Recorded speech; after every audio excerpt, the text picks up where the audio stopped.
I won't lie, I was hoping to get a nap before I started this, but I didn't, because I thought I would take the time to, instead of being healthy and giving myself a rest, uh to play a video game.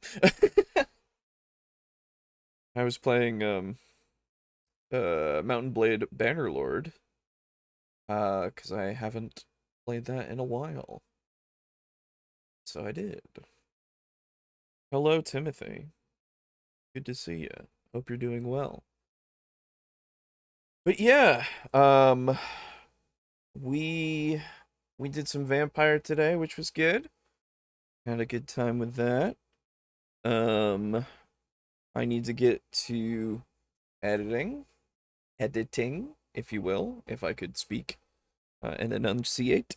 Um, which I plan to get to as soon as I can. It has been weeks upon weeks of work being uh really fucking tiresome. So I I haven't taken the chance to do much of anything after hours. I just kind of get home and then I go, I'm going to bed. So that's been me. But hopefully in these next coming few weeks, I should be better. Though I will say, um, my work is going through a very big project, so I don't know. We'll see if I get energy to do other things. Hello, Dave. Hope you're doing well as well. Uh, I'm good. Got about 5 hours of sleep. I got up to catch the show. Well, we appreciate that. Thank you. I'm hoping that Aiden and Boo will get here at some point. I know Aiden said he should be able to. And Boo was not sure, but we will see. Um, they'll hop in when they do.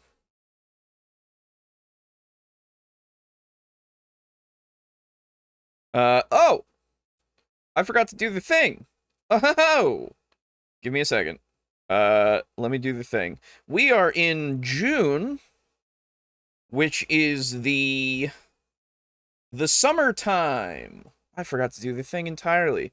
I'm so sorry, everybody. I had this whole thing planned out, ready to go in my brain, and I just didn't get around to it. I was playing Mountain Blade instead of thinking about doing what I need to do.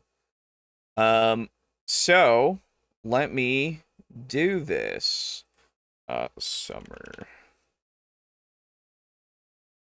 Uh, I have some stuff that we can use here as summertime stuff because this was a whole thing that I did so that we could do the thing. Oh, I didn't. Oh, no, I did.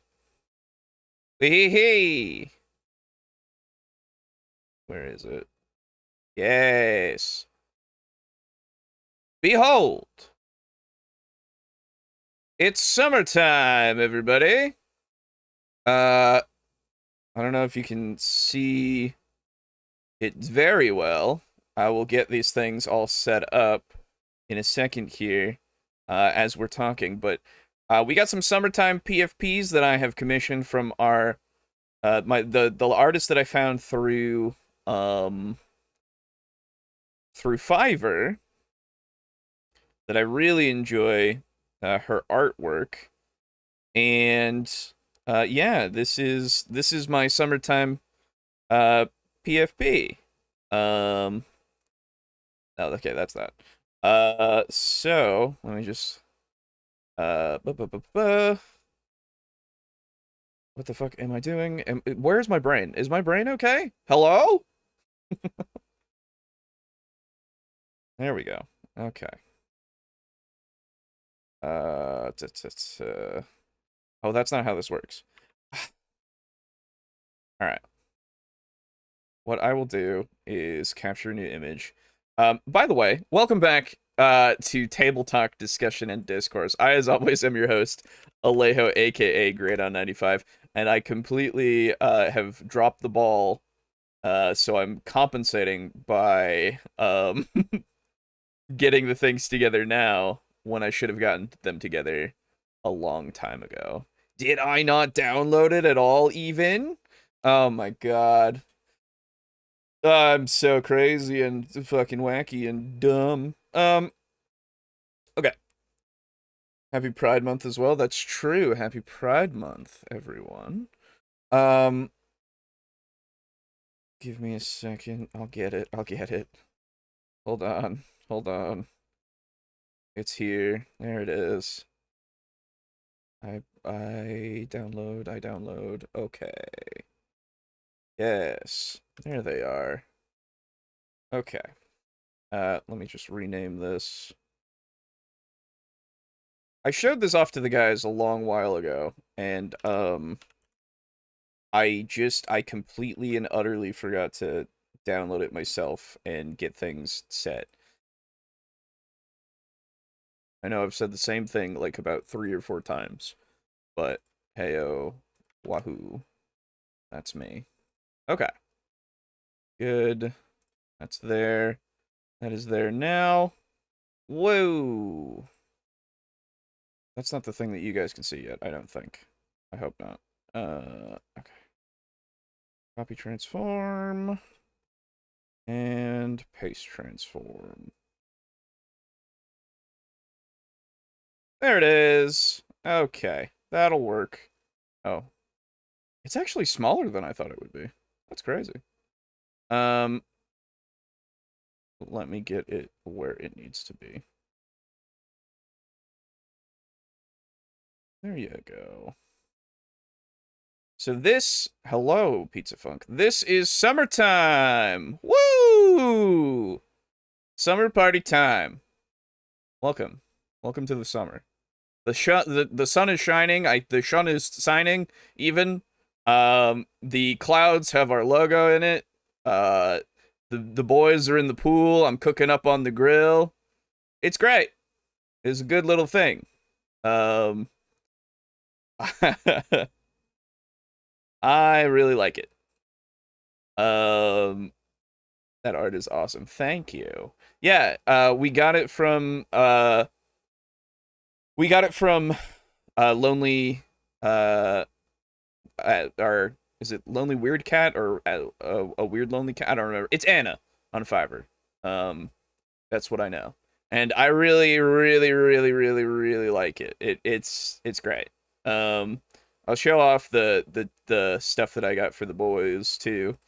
And make sure that I've downloaded it actually, now that I think about it, because I probably haven't. Like an idiot. But I got summer stuff for all of us. There it is. And let me make sure that I just download them right off the bat in general, just to make sure that I have everything all set. There we go. Okay, cool. So, summertime. Add image. There we go. Summer PFPs. There we go. And we go. Oh, let me go into studio mode. That way this doesn't fuck everything up entirely. So we'll start with summer. Oh wait, that'll work. We'll start with Aiden. Boo does have an inner tube, yes. It's pretty great. Okay. Well, mine is right here, so unfortunately, I'm gonna be an asshole and show off mine first, I guess. Let's get the transformation. Oh wait, I should still have it. Is it paste transform still? Yes. Oh, awesome. Very good. So this is the one for me. I went with the whole everybody has the jokes. We're all in the know. It's the dad vibe. Bucket hat over my stuff with the Hawaiian shirt. I actually really like the way the blue kind of pops and everything. It's pretty great. Lonely Weird Cat. Yeah, there you go. At Lonely Weird Cat on like Instagram, I think. Anna on Fiverr. She did great. I love it. It's great. Thought Fear and Loathing over Dad vibe. Hey, fair enough. Hey, think whatever you want. All right. Hey, Dracker Kraken. So that's that one. For me, Aiden's is this. He's in the swimwear, the full bodysuit and everything. It's pretty great.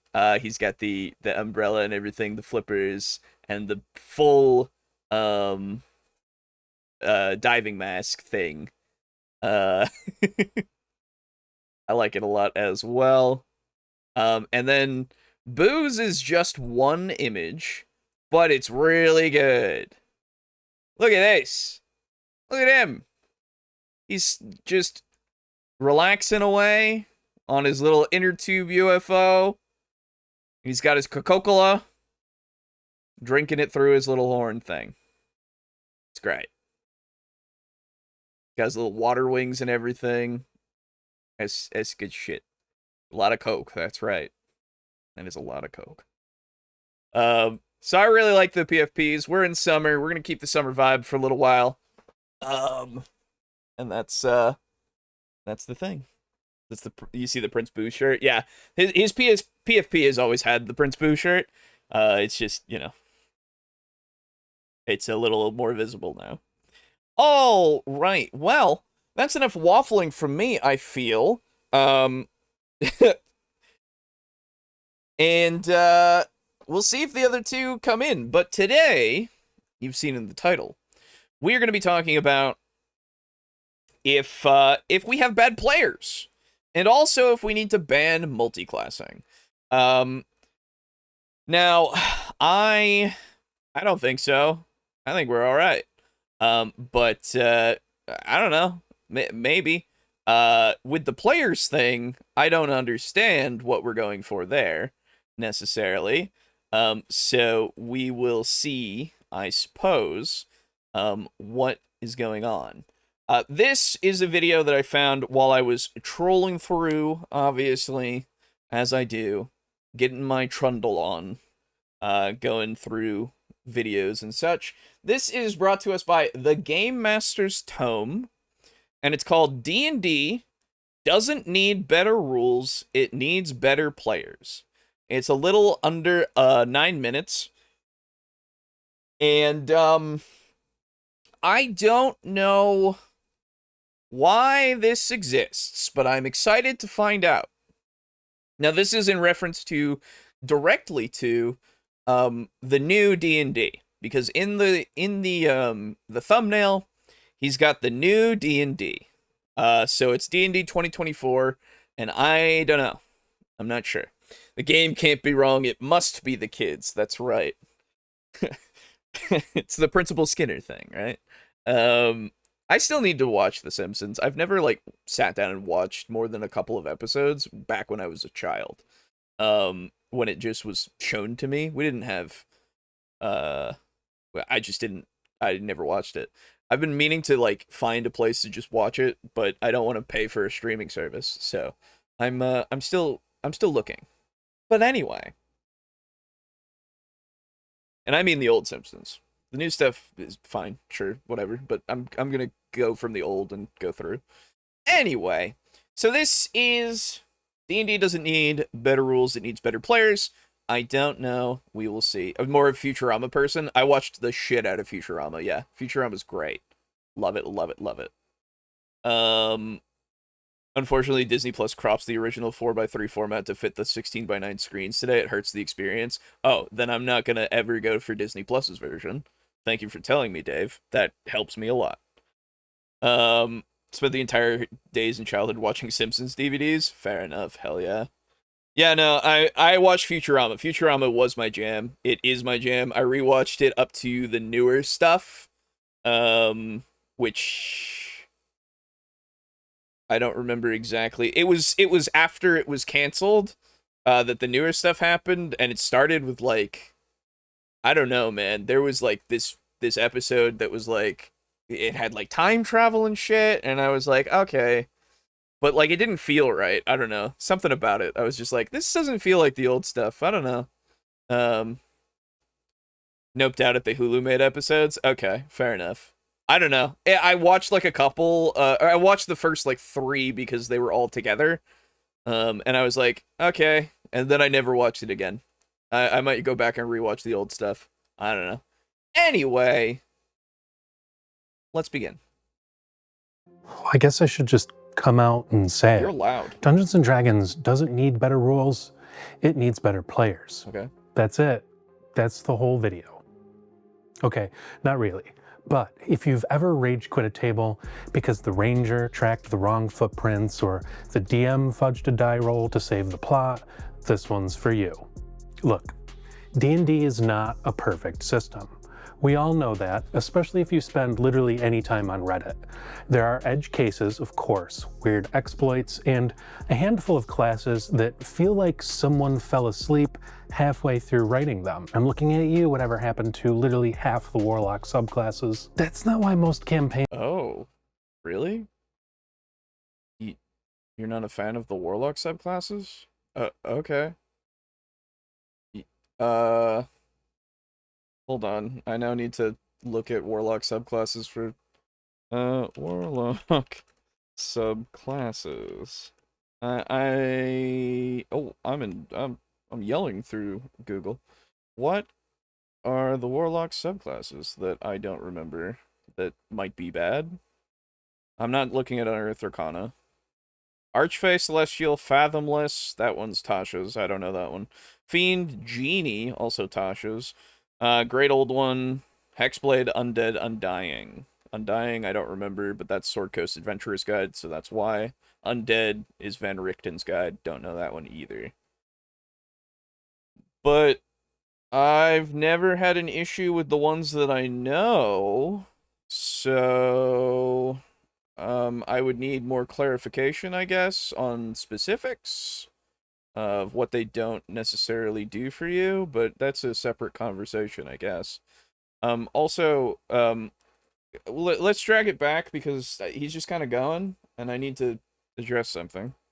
Look, D&D is not a perfect system. Right, no, that's not what I wanted to address. Zoidberg and Farnsworth are my favorite. They're funny. That's the whole video. Okay, not Leela's probably, like, really high up there, to be fair, as, like, the best character, I want to say. She has a lot of shit going on.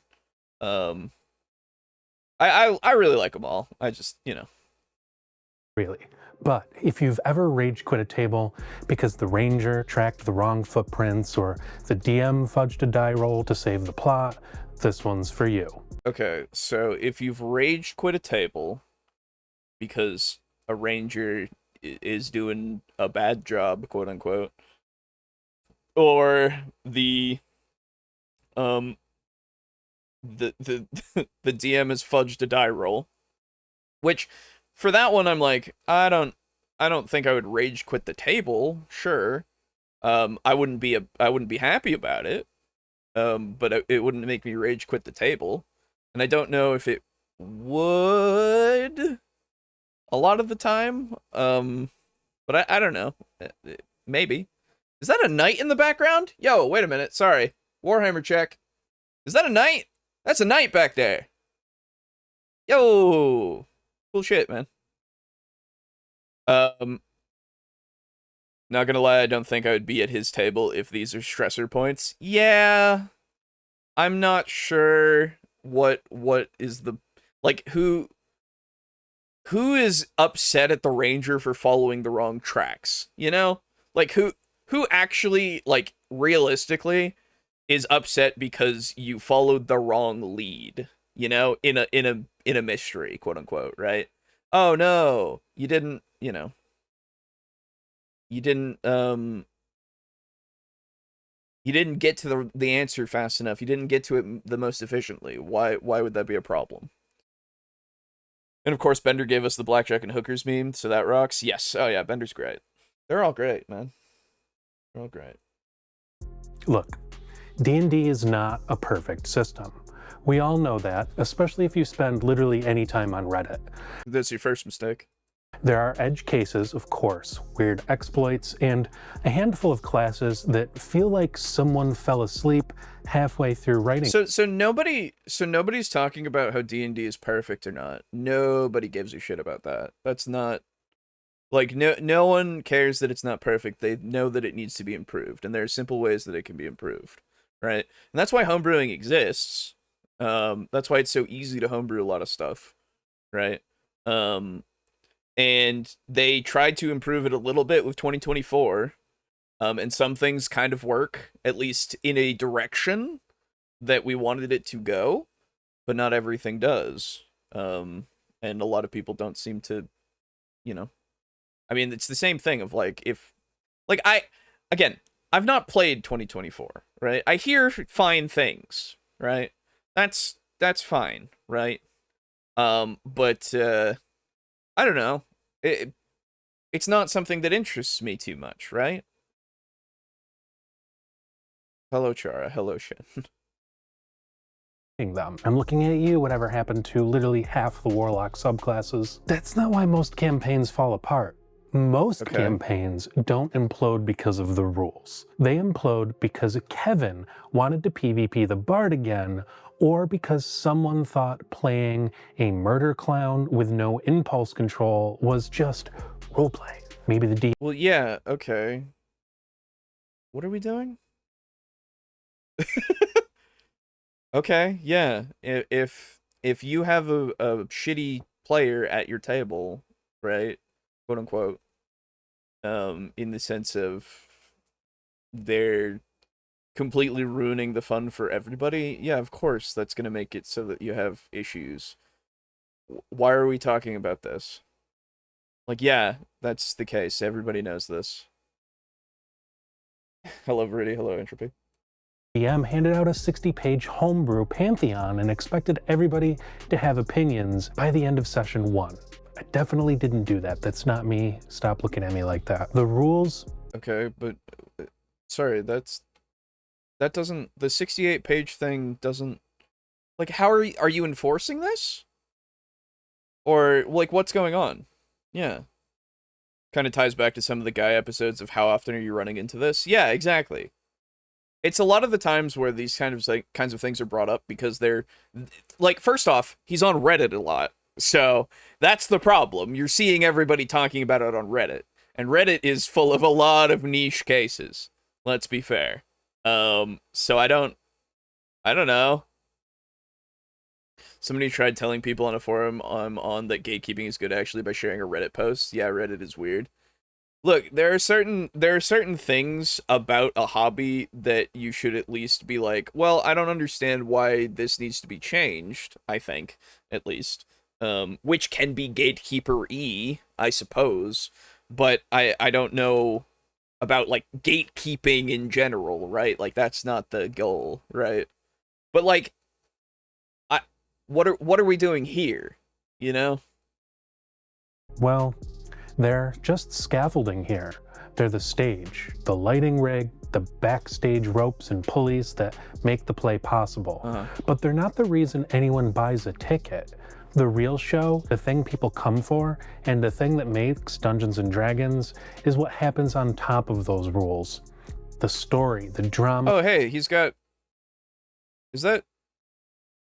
sorry, Warhammer check! What is that in the background? Hold on.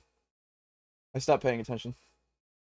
What is that? That's a dreadnought of some sort? No, that's a Stompa. Is that a Stompa? Yo! That orc spec there? That's not a... wait, no, that's not a Stompa. Sorry, not a Stompa. That's a... is that a Gorgonaut or a Morkanaut? Morkanaut. Bleh. I can't tell. It's not in focus. Looks short, but too short for a Stompa. Yes, exactly. Sorry. My brain immediately went, big thing, Stompa. No. I think that's a Gorkanaut or a Morkanaut. I'm not sure. It's... the lighting is too blue. I can't tell.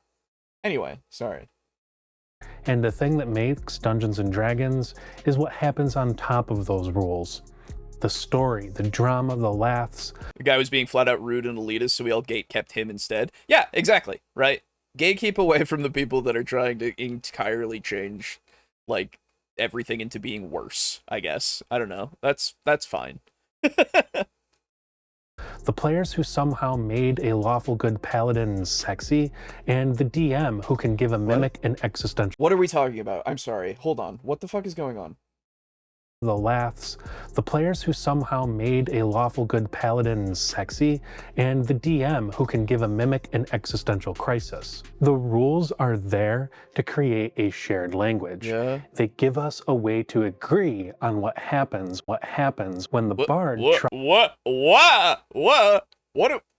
Huh? who can give a mimic an existential crisis. The rules are there to create a shared language. They give us a way to agree on what happens when the bard tries to seduce a vampire. Okay, that must have been on my end that skipped. That was weird. You guys saw that too, right? I'm not going insane, right? That skip was my end. It's not the video. Or when the barbarian suplexes a gelatinous cube. Without rules, things get chaotic, like Monopoly but with swords and trauma. But at the same time, D&D was never designed to be a perfectly balanced, airtight simulation. Nobody is claiming this. No one is claiming this. If people are claiming this, that's insane. Nobody cares if it's perfect. People just want it to be better, just like anything. Everything is something that somebody wants to be better. Most people want everything to be the best that it can be. Doesn't matter that it's perfect or not. That's unrealistic. But they want to get close. So what are we talking about, you know? Did the tape just skip? Videos haunted like the moon. That's right. The blood moon cometh. Lawful good paladins can't be sexy. You never played Neverwinter Nights. No, so he's talking about, first off. Second off, he's talking about that's what you're here for. You're here for when the players make a lawful good paladin sexy, apparently, and all of that other stuff, which, fair enough, yeah, you're there for the subject matter. That's true. You're there for the enjoyment between everybody. But, again, this doesn't take, like, the players aspect, sure. If somebody's having, like, if people are having issues with the system and they're talking about how the system doesn't work necessarily in the way that it needs to for some things to feel natural or feel like they are a part of it, then that's a different conversation. We aren't talking about, like, when we do that, we're not talking about the players who are like, I can't jump on a cloud, you know, I can't ride a banshee forever, you know, like, it's none of that weird extra stuff that comes from Reddit, all right? It just isn't. We're not talking about that. System. In the same way, Warhammer 40k was never meant to simulate the strategic complexities of real battlefield combat. Quite simply, well, so yeah, a war game isn't what? Okay. It's a patchwork quilt held together by vibes and duct tape. What? Complexities of real battlefield combat. Quite simply, it's a patchwork quilt held together by vibes and duct tape. Let's be honest, most game masters hand wave trash. Sorry. Okay, I thought he would maybe go into like what he means by that. Are we talking about Warhammer or are we talking about D&D now? Are we talking about both? If they're nothing but a patchwork quilt of vibes and duct tape, no, I disagree. The system itself does exist. The system itself is a set of rules that can or cannot work. Like that in itself is something that does exist that we can criticize and talk about, right? But and also like with with Warhammer, if you're going for Warhammer as well, it also has a pretty concrete system. again, we haven't played Warhammer in forever because we'd rather the one-page rules because it's simpler, it's faster, and it's more fun for us. Warhammer is also fun, but it's a lot more. Like it's a lot that usually takes us hours and hours. That we just like our preference is now less of that time taken and such, right? Um, but that's not, and that is because of the rules and because of how much you have to do with them, and also all the changes that they made between what we used to play and what we play now or have played before. And all the points and stuff, like those are all reasons why we might or might not play Warhammer. But and the same thing could apply to D&D. So I don't like, yeah, sure, there's a certain portion of it that's about vibes and duct tape, sure. Which is the roleplay aspect. And that we have also like kind of moved away from a little bit for D&D at least, because you know, we don't want to play a heroic fantasy setting right now. Like that's not what we want to do. But that's a different thing entirely as well. Like I'd rather play 3.5 than I would 5 or 2024. It's just the case. It's just how it is. Because the rules themselves make more sense to me. And they flow better. Like sure, you can break it and shit. Never claimed it was perfect. I just think that it's better. For me, at least. And also it flows better with like the trees and everything and the specializations of skills and everything to make me feel like I'm actually like the character that I want to be. I don't know. So the rules facilitate my vibes, I guess, is my big thing here. But okay, sure. Travel. Most parties ignore encumbrance unless it's funny. And how many tables actually do? So encumbrance is an optional rule. Travel is not a rule that is hard to find in 2024 or 5e, as far as I'm aware. Please correct me if I'm wrong, but I'm pretty sure there's nothing that's hard line defined except for like rations for travel, right? How long it takes means that you get to eat your day's worth of rations, right? But other than that, I don't believe so. But you can correct me, absolutely, please do. The full crafting rules or roll every minute? Sorry, go again. What are you talking about crafting?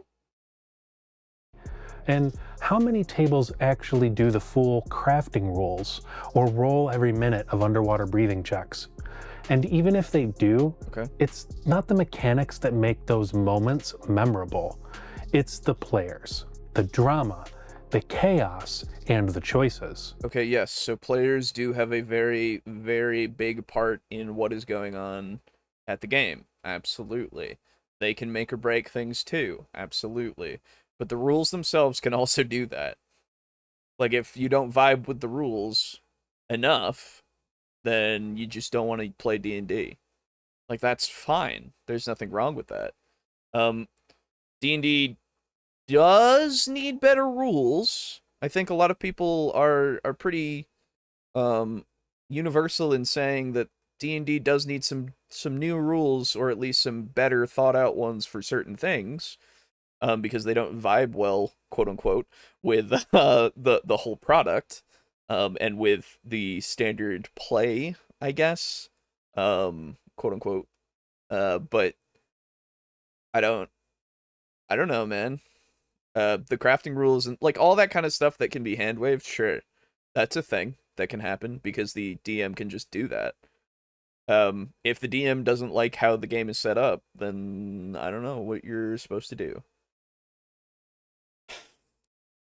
I forget about D&D having crafting rules most of the time. Well, so did we for a long time, and then Xanathars came in and was like, "Hey, this is the thing," and I had forgotten about it because I had read Xanathars quite a bit, but it had gone into the amount of time and the amount of gold and all of this kind of stuff for crafting rules and what you have to roll, and it's like, oh, it's here. Oh, that's good.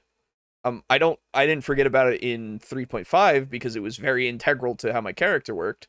The only thing we took out of that is the XP cost, because having to dump a bunch of XP into stuff a lot of the time was like, I don't know, we don't need that, so we didn't, right? And it kept everything flowing for Devils and Dice. So yeah, took the days and shit that things had to do, and the materials and shit, all the costs, because that's what we wanted. So I don't know. It just depends on what you're going for, I guess. The drama, the chaos, and the choices. You could strip out half the player's handbook, and a good group would still have a blast. On the flip side, yes, simple rule sets do make people have fun. That is true. Or they allow people to have fun using them. That is true. We are correct here. But D&D is not a simple rule set. Like, in the sense of what we're talking about in the simplistic rule sets kind of things, right? But yeah, sure. You could run every rule perfectly, every monster statted to spec, and every spell adjudicated with lawyerly precision, and still have a table full of bored, frustrated players silently wondering how soon is too soon to fake a scheduling conflict. Sad DM noises. So yeah. Okay. The rules can be better for sure. They are clunky at times, and there are power gaps and edge cases that break the game in half if you push them too hard. So, okay. So there are things that need to be improved. That is what we are talking about when we, yes. Okay, yes. You're about to say, but only the people who look for those things are the problem? That's just the cost of building a system that tries to serve combat fanatics, theater kids, tactical masterminds, lore nerds, and absolute chaos gremlins all at the same time. So it's not trying, like, I mean, yes, in a way, right? Like, it's there for everyone to play. But that doesn't mean that, like, I don't know, man. Yeah, sure. Okay. It's D&D. Yes, it's made for everybody. Literally anyone can play any system. Everything is made for anyone to play. Like, in terms of TTRPGs. All of them are made for everyone, except for Fatal. That was made for, like, 3 people, probably. But, like, okay. So far, this has felt like he is blaming players because the system can't be perfect. Well, this is the thing. He's like, yeah, the system itself has some things that are broken and can be completely, blown out of the water in terms of, like, what they can do with the game. But then he's like, that's just because it's trying to cater to everybody. It's like, well, okay, so tell me how the more simplistic things, I guess, aren't that way. I don't know. Tell me how the more complicated things, like, I would say Call of Cthulhu and Delta Green and all of the other things that we've played.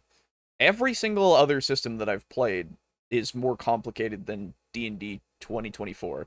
And no one complains about those to, like, a degree that D&D does.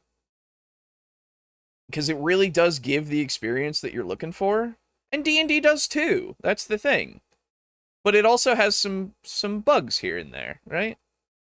And I feel like it's fine for everybody to point those out and say, hey, Watsy, maybe you could, I don't know, improve on these a little bit.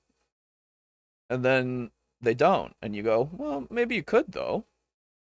I also have a problem with the duct tape vibes if that's what somebody wants also. Well, I just don't even know what the fuck we're talking about in that kind of respect, right? It's an impossible balancing act. Okay. It's always been an impossible balancing act. Okay. And Dungeons and Dragons isn't just the only system that suffers from this type of design. Tell me others. But it just so happens to be the most popular one. Okay. And therefore, I'm talking about it. The point isn't to make it perfect. Oh, okay, but we're not going to give any other examples? Because, now, to be fair, people, for vampires specifically, there are people who don't like it because it is not as, it's not the way that it used to be, right? It is very much a different thing. Oh, you're agreeing with entropy, gotcha. Sorry. But yeah, like, but like, I don't know, man. Yeah, sure. I'm also that way, I guess, with 5e. in 5.5, right? I look at 3.5 and I'm like, oh, you gave me so many options here that were just in the books.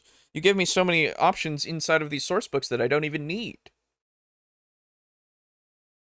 So you've made it so that we can just do a bunch of shit. And yeah, sure, you can blow up the world with like 3 spells by accident, I guess, or intentionally.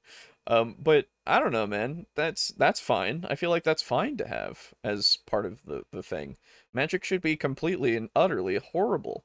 It should be something, and obviously we have the world building aspect that we talked about with Magic before. It's like, well, yeah, I don't know. How do you make it so that not everybody is just breaking the world? I don't know, man. That's a thing for tables. That's a thing for worlds. That's a thing for campaigns. But it's not exactly the concern here. Um, and that's fine. I don't know, like what when we were talking about spells and we were talking about how some, like most of them feel exactly the same during their cantrips discussion. For the cantrips specifically, I mean, um, a lot of them feel very similar. They don't feel like they should be so powerful, or they're just kind of skins of each other in ways, right? Um and I feel like that's a thing that we could probably say, oh, well, that's something that could be improved. We could probably make it so that cantrips really do feel like that the wizard has a gun in their pocket, right? That is very reliable. Um I don't know. Anyway, The point is to make it playable, make it malleable, and make it something that you can bend to fit your table. Sure. And that requires trust. It requires people who understand that the rules are a toolbox, not a prison. And too many players, they show up wielding the rules like a cudgel instead of a chisel. If you've ever been in a game where someone paused the entire session to argue the exact line of sight mechanics on page... We're really going into the rules lawyer thing again? What year is it? What did this came out this year? Okay. 95, or insist that a rule they read in a forum post 12 years ago overrides table consensus. Yeah, literally nobody cares about that. Like, again, you've been on Reddit a lot, haven't you? Then you know exactly what I'm talking about. These players treat rules as the point of the game, not the framework for it. And in doing so, they miss the actual magic. Okay, so let me tell you that the rules can make it so that I can do some really cool shit. All right? Yeah, don't get me wrong. The rule of cool is also a thing that people like to do, but I like to stay within the bounds a lot of the time because I like to try to make it so that these things work. Like, that they work within the framework of how the system works, right? Because you can do a lot with how the system works, and you can do a lot when you think about things and you really apply them, and you try to utilize your limitations of the system to make it so that things happen. And sometimes it doesn't work, and sometimes it does. But I like that, all right? And if people are, I don't know. So when I was in a game, and we would do, you know, these kinds of games every week in 5e. And sometimes people would try to do 2 spells at once. And I was like, well, technically that's not true. You can't do that. You can do a spell and a cantrip at most, but it's 1 spell slot every action, or every turn. I'm sorry, that is the way that it is. But, and I said this at the very end, but if you want to allow that, that's fine. It's just, you know, we just got to make sure that we're consistent about it. Because I would say that because I didn't want these things to go incredibly out of hand, right? Everybody's casting all of their spells all the time. Sure, you lose all your spell slots and stuff, but it doesn't, I don't know. The DM was like creating these scenarios and these situations where it was like, well, I mean, there should be at least some challenge, right? I don't know. If I can just throw all my spells at once, then I don't know. Feels like I'm a sorcerer with quicken spell all the time for some reason, which still doesn't make you get past the the one spell slot thing anyway. But you know what I mean. It just makes it so that some things feel a little useless, or some planning and stuff, and it just goes against like the point of the challenge. So I don't know, sticking to rules to a degree and quote unquote arguing them is useful for making it so you continue to, I don't know, experience the challenge of the game, because D&D is supposed to be a little challenging here and there. Yeah, sure. If somebody hand waves the shit and makes it so that there's a Deus Ex Machina, I'm not going to be happy, but a lot of other people might be, and that's fine. There's nothing wrong with that. But I feel like that cheapens my experience, that cheapens the game, you know? I'd rather die. I'd rather my character die. I'm sorry. I'd rather us all lose and my character die in a TPK if you're gonna attempt to try to Deus Ex Machina me without any reasoning whatsoever, that I can really latch on to. That's just me, you know? Limitations promote creative thinking. Yes, exactly. This is the thing with like puzzles and stuff, right?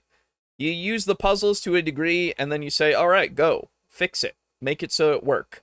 And they go, ooh, what if I do this and this and this with my spells? And it's like, oh, cool. What if I do this and this and this with my tools? Oh, cool, let's do it, right? Oh, exactly. Magic should be horrible. Eat the mages. Druids are okay, though. Yeah, well, they have a different power source. You're good. Eat the mages is better than eat the humans for making progress. True. When a group of good players sits down at a table, the rules fade into the background. Ah! When a group of good players, we have now made an objective assessment that good players ignore rules. Interesting. Go on. And you hardly think of them. They become second nature. The same way a great jazz band isn't thinking about scales, they're just playing. They're reacting and listening and taking risks. Okay, but I want to be both a good player and also remember that the rules exist. And if I get a rule wrong, I don't feel good about it. What do I do? Am I not good? Because I want to check the rule book sometimes and go, ooh, can I actually do that? Because I don't remember them all, because they're all a lot to remember. But I want to at least play the game fairly, and I want to at least have a challenge, and I want to at least make it so that my DM is giving me that challenge the way that they have presented it. What am I? Who am I? Am I good? Now, I will amend my previous thing of saying he's made an objective assessment, because he is saying that you do remember the you have the rules in your head as second nature. But again, to a degree, sure. So apparently when you're a new player, you're not a good player. I don't know about that. I wouldn't do that. I don't know. Leaving space for each other. That's a good D&D table. So what is a better player? Let's start by clearing something up. Sure. Being a better player doesn't mean being the most charismatic role player or knowing the rules by heart. Oh, nobody was... Okay. Yes, go through this stuff. I know, it's important. Or writing a 20-page backstory in iambic pentameter. Those things are great. Love those people, genuinely. But that's not what we're talking about. A better player is someone who plays well with others. Better players understand the table is a shared space, not a solo stage. Sure. They don't need to be in the spotlight every minute. Sure. Because they know how satisfying it is to share it. They'll set you up for the cool moment. They'll gasp when your character makes a huge mistake, not to dunk on you, but because they care and they are emotionally invested in your arc, not... Yeah, you're right. Yes, being a good player is a lot of those things. Sure. Absolutely. Not better, I guess. I don't know. Like, yeah, okay. Who are we talking to? Are we talking to the Reddit people? Are we talking to the idiots on Reddit? Not the idiots necessarily. They aren't on Reddit. It's the idiots who are the subject of the Reddit stories, right? Are we talking about them? Because they're not going to watch the video. They're not the ones that are going to learn. I understand that you want them to. Sure, that's fine. We can, like, I'm fine with spreading the awareness that you should not be a dickhead. Okay? I'm fine with that. That is okay. But this is a weird way to go about it. Okay? Who are you talking to with this video? You're not talking to the people that would apply to. You're talking to me. You're talking to other people who don't think that D&D has the greatest rule set, like that it can be improved. You're not talking to the people that are completely and utterly destroying it, and the people who are going past social boundaries without any care or concern. You're not talking to them. I mean, sure, you might, okay? You might be. Don't get me wrong.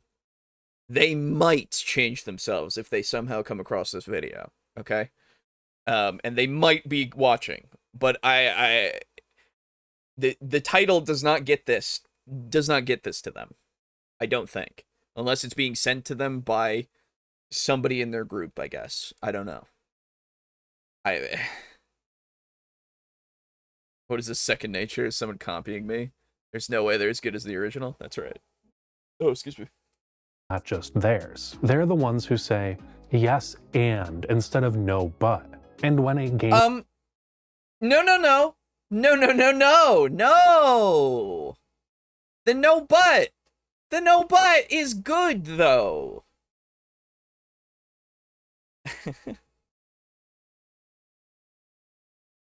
That was the Jenny D video, everybody. The Jenny D video. Come on. We went over this.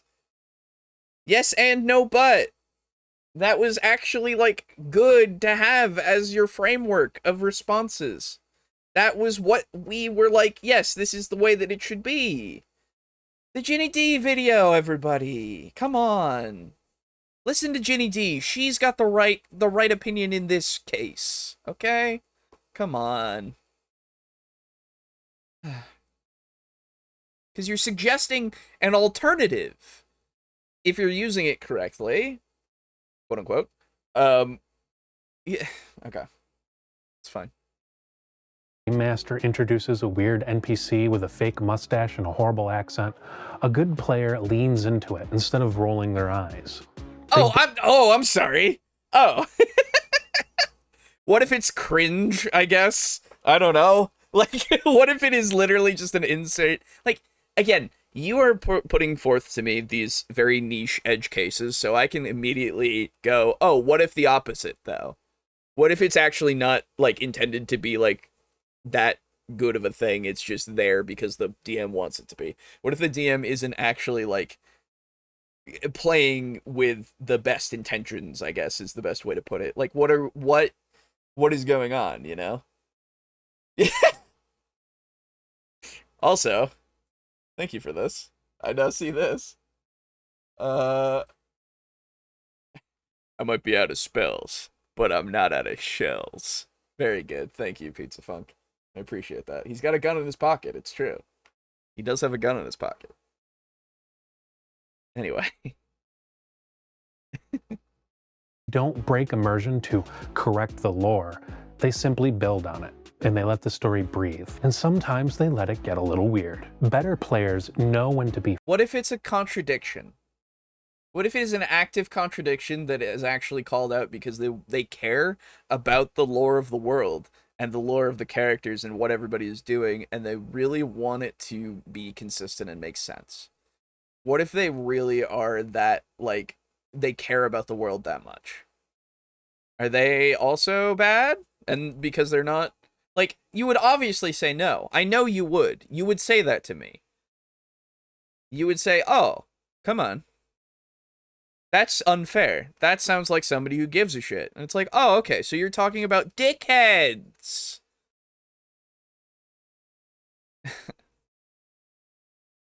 You could also make yes and be a negative to a player. Like, yes, you can cast 2 spells at once, and you can roll the spontaneous heart attack and die. True. True. Give them a devil's bargain. Always give those devil's bargains. They're great. They're fun. Funny, and when to pull back. They know that comedy in Dungeons & Dragons hits harder when it's balanced with sincerity. When your paladin breaks down because they couldn't save the villagers, a better player doesn't crack a joke to break the tension. They hold space for it. But what if it does work? What if it does break the tension? What if that's the thing in the moment that's wanted to have happen? I don't know, man. Again, you give me an edge case, I will give you several more. Come on. They recognize that the moment is part of the experience too. And they truly listen, like really listen, to the DM and to other players.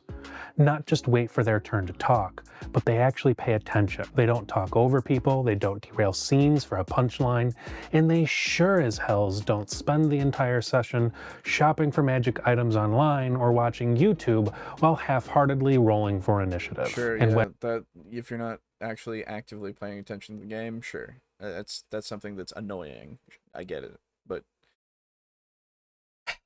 okay. Did this guy ever think that he might not be the right DM for those groups instead? There are no bad players if everyone had fun. If not, address behaviors, not attack people. Yup. I'm certainly in favor of giving devil's bargains. That's right, Chara. I know. Yeah, maybe we need better DMs. What if I want to shop for the magic items? So what he's saying is going online and like not paying attention to the game, I guess, and looking at magic items online, like that you would want to get as your character, I guess.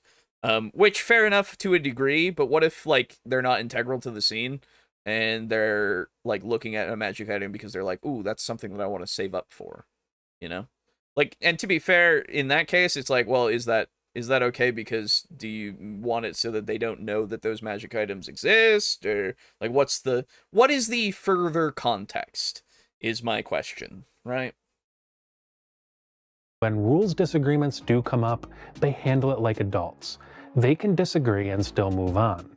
They don't turn the table into a courtroom. They don't weaponize obscure rules. So we've obviously gone for rules lawyering. So yes, absolutely, you should talk about rules civilly. You should make it so that this is a discussion that you will not go in circles about forever. Absolutely. At the end of the day, just as everybody should know, what the DM says goes at the end of the day. But if you have a good enough, like, argument, and again, I'm not using argument as a negative here, I'm using it as what it is. It is the argument that you're trying to present so that something could change, potentially. If you have a good enough argument, then it's like, well, why shouldn't I at least, like, go about saying it, right? But what if my campaign is a courtroom drama? Yeah, exactly. To screw each other over. They care more about the fun than being right. Because ultimately, better players understand. What if me being right is fun? Sorry. Okay, that's the that the best D&D games aren't about showing off. They're about co-creating something you'll remember years from now.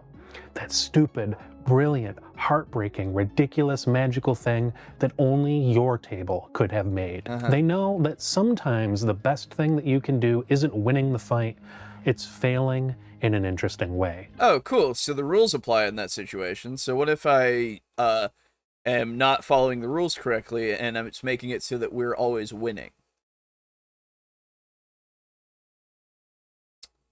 What if I want to make sure that I'm following the rules so that's not the case? Like, the rules themselves, and what if the rules themselves make it so that I can just do this because that's how it works? And then, yeah, sure, the DM has to come in and say, no, that's actually not how I want these games to go. And then you go, okay, that's fine. But that rule kind of sucks. And the DM goes, yeah, kind of does. And it's like, oh, okay. Are we bad now? Because we're like, maybe that should be improved. Maybe it shouldn't be written like that. Anyway, just thoughts. I can't point to anything specifically, but what if that is the case? I don't know. Choosing to lose, choosing the messy option, and choosing the thing that makes the story better for everyone is the mark of a truly great player. Oh, okay. And yeah, don't get me wrong. Oh. They know the rules, mostly, but importantly, they know when to bend them. Just like a great DM, a great player knows when to lean into the drama and when to say, you know what, I could rules lawyer this, but let's just see where it goes. Those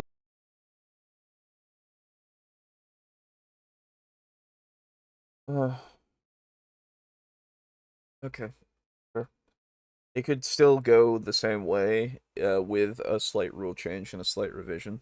Like, I don't know, man. Every time that we've had moments where it's like, oh shit, I got that wrong. Let's redo it and kind of make a different scene. What if the scene is better because of that, right? What if my misunderstanding has made the scene worse and the potential of the better scene is lost because we just go, fuck it. I don't know, man. Yeah, sure. Edge cases, right? Edge cases entirely, they are a thing that happened. They're a thing that we can discuss about. We can say, ooh, that's unfortunate that this happened. Is it necessarily the rules' fault? Is it necessarily the people who are playing's fault? A lot of the times, it's the people. Because those edge cases are about assholes. Most of the time. I don't know if you've been on Reddit to see those fucking stories. We literally watched that one video, and then we went, that doesn't seem like it actually happened. People aren't acting like people.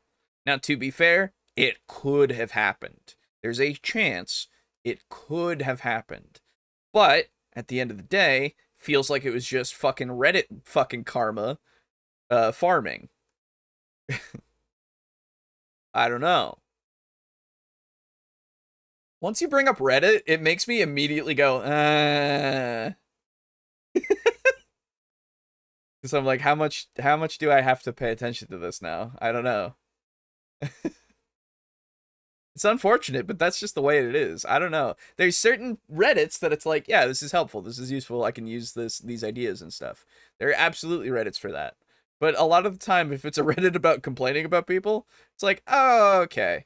To a degree, maybe this is useful. But to a degree, I don't know.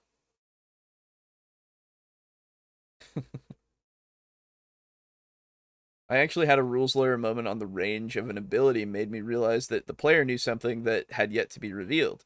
Made the players get more invested in the mystery. Hey, there you go. Absolutely. That's absolutely something. Like, I don't know, man. When somebody crafts these things within the rules so that people can read the rules and figure them out because they have read the rules and understand how the game works, it does something, you know? It makes it so that we're all working on the same fucking script. So, I don't know. Unrelated, but when you take a blind drink of what you thought was milk but is actually juice, that is an experience. Does sound like an experience for sure. Those are the players that make the game shine. Not because they're perfect, but because they're genuine. Nobody is asking for perfect people or perfect things.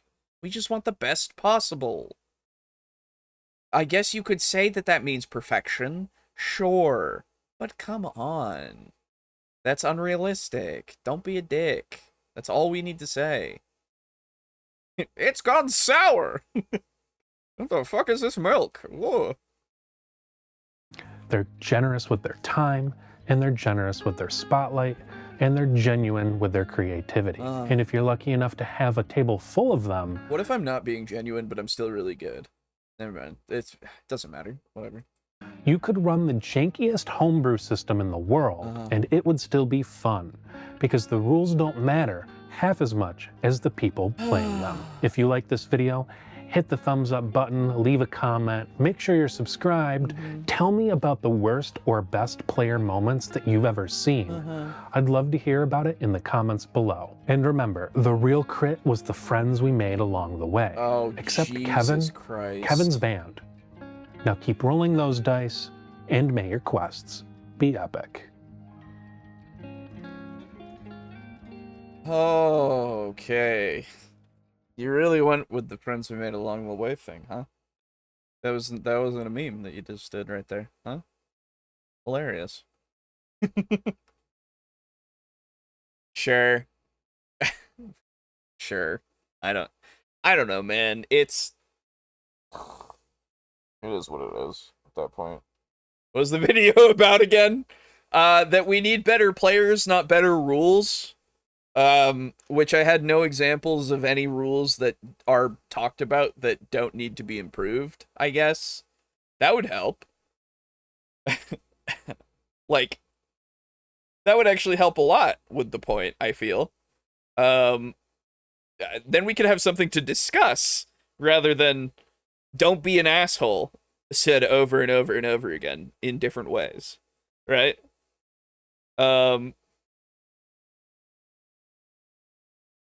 Yeah, not gonna lie, if my homebrew was so super janky, my friends had to work extra to make it work, I'm not happy because my homebrew was bad. Exactly. Exactly. I don't know, man. It's weird to not put a lot of, value into the craftsmanship of these things, you know? I don't know, man. I feel like, again, it's weird to not, like, the way that it's written, the way that it's been constructed, I feel like it should be something that you go, oh yeah, I like that. And if you go into it and you start seeing holes, you go, oh, don't like that as much. And that shouldn't be a problem.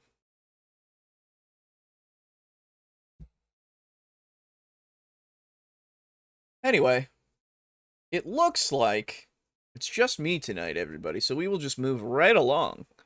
I was lied to. No, it's fine. I don't mind. It is okay. But regardless of that, we will move on to the next video of the evening. This is going to be a bigger one. This one might take us a little while, because I have no idea what the arguments are going to be for this. It's also featuring like 3 people. So we've got, it has been a while, I will say, it has been a while since we've had the Dungeon Dudes. Everybody remembers the Dungeon Dudes. They are pretty popular people. They've got a lot of videos out there that we've covered. Oh my gosh, you were lied to. They must be bad players. True. But they are apparently featuring D&D Deep Dive, which is a channel we've looked at one video from back when the whole OGL incident happened. It was one person who was like, actually, it's fine. Maybe you'll recognize them, maybe not. They do a lot of power gaming stuff, which is fine. I don't mind that. But apparently, the Dungeon Dudes now have reasons as to why you should ban multiclassing in D&D 5e, featuring at D&D Deep Dive. Okay. Very confused about this, but we will see. Here we go, everybody. Multiclassing is one of the most meaningful ways to build a unique and mechanically distinct character in D&D 5e, breaking out of the limitations of a singular class. Powerful and interesting builds are possible by allowing characters to mix and match levels in various classes.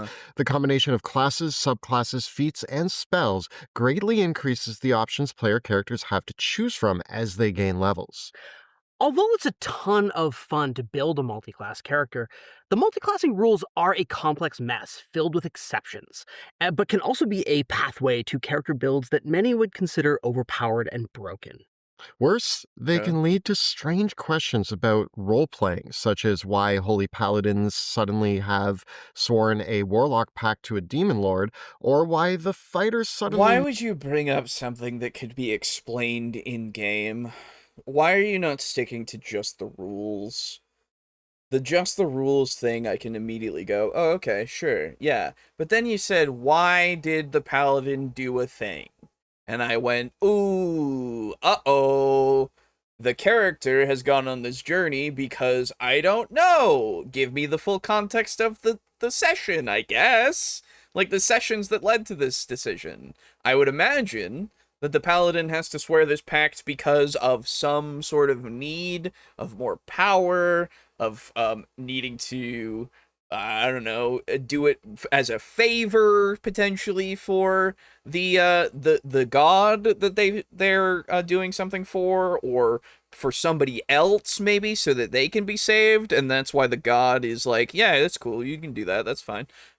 Like, there are so many things that you could say because it's an infinite amount of possibilities, and I have no fucking idea why you would bring it up.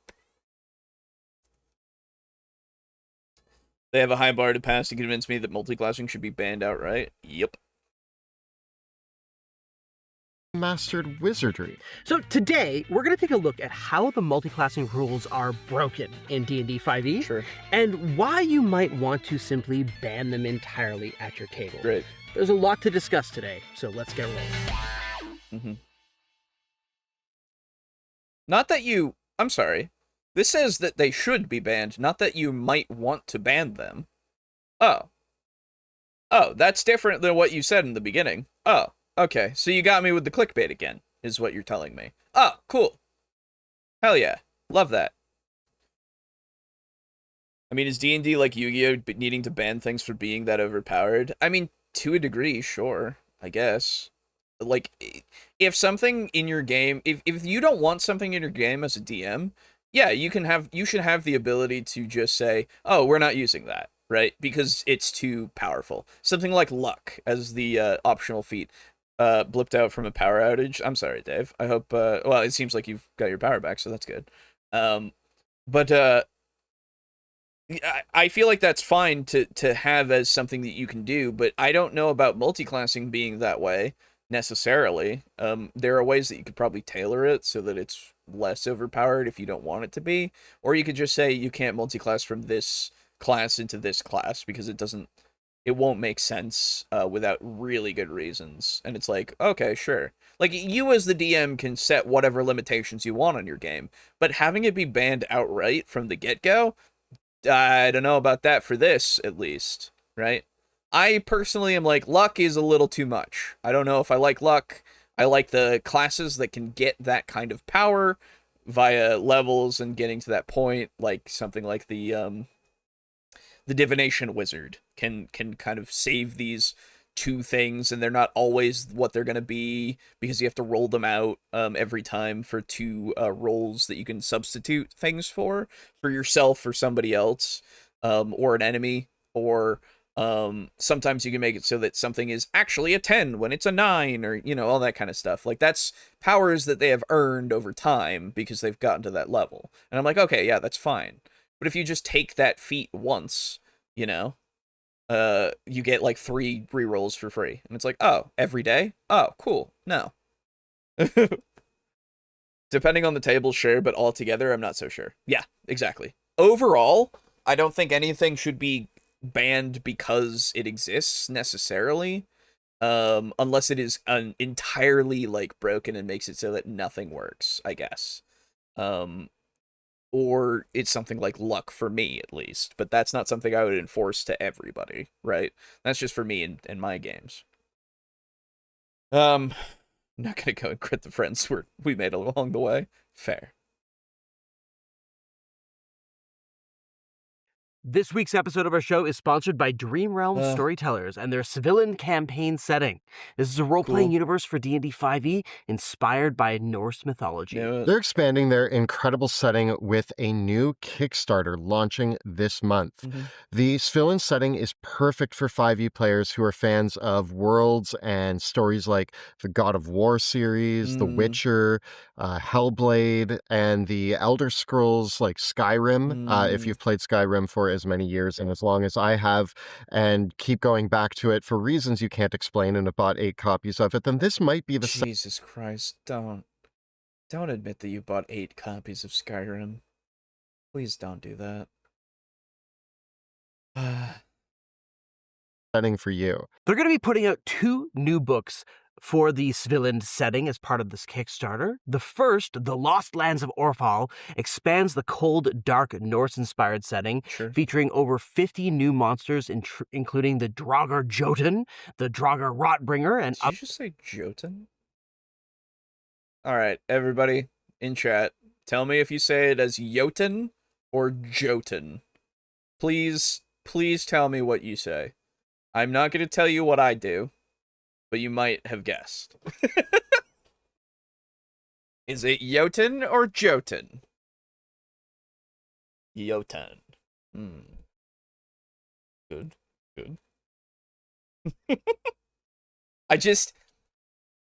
I'm sorry. Whenever anybody says Jotun, it makes my skin crawl. And I want to say that Jotun is... I say it the right way. There you go. I want to say that it is Jotun. That's the right way. It's Scandinavian. J-R-Y. Thank you.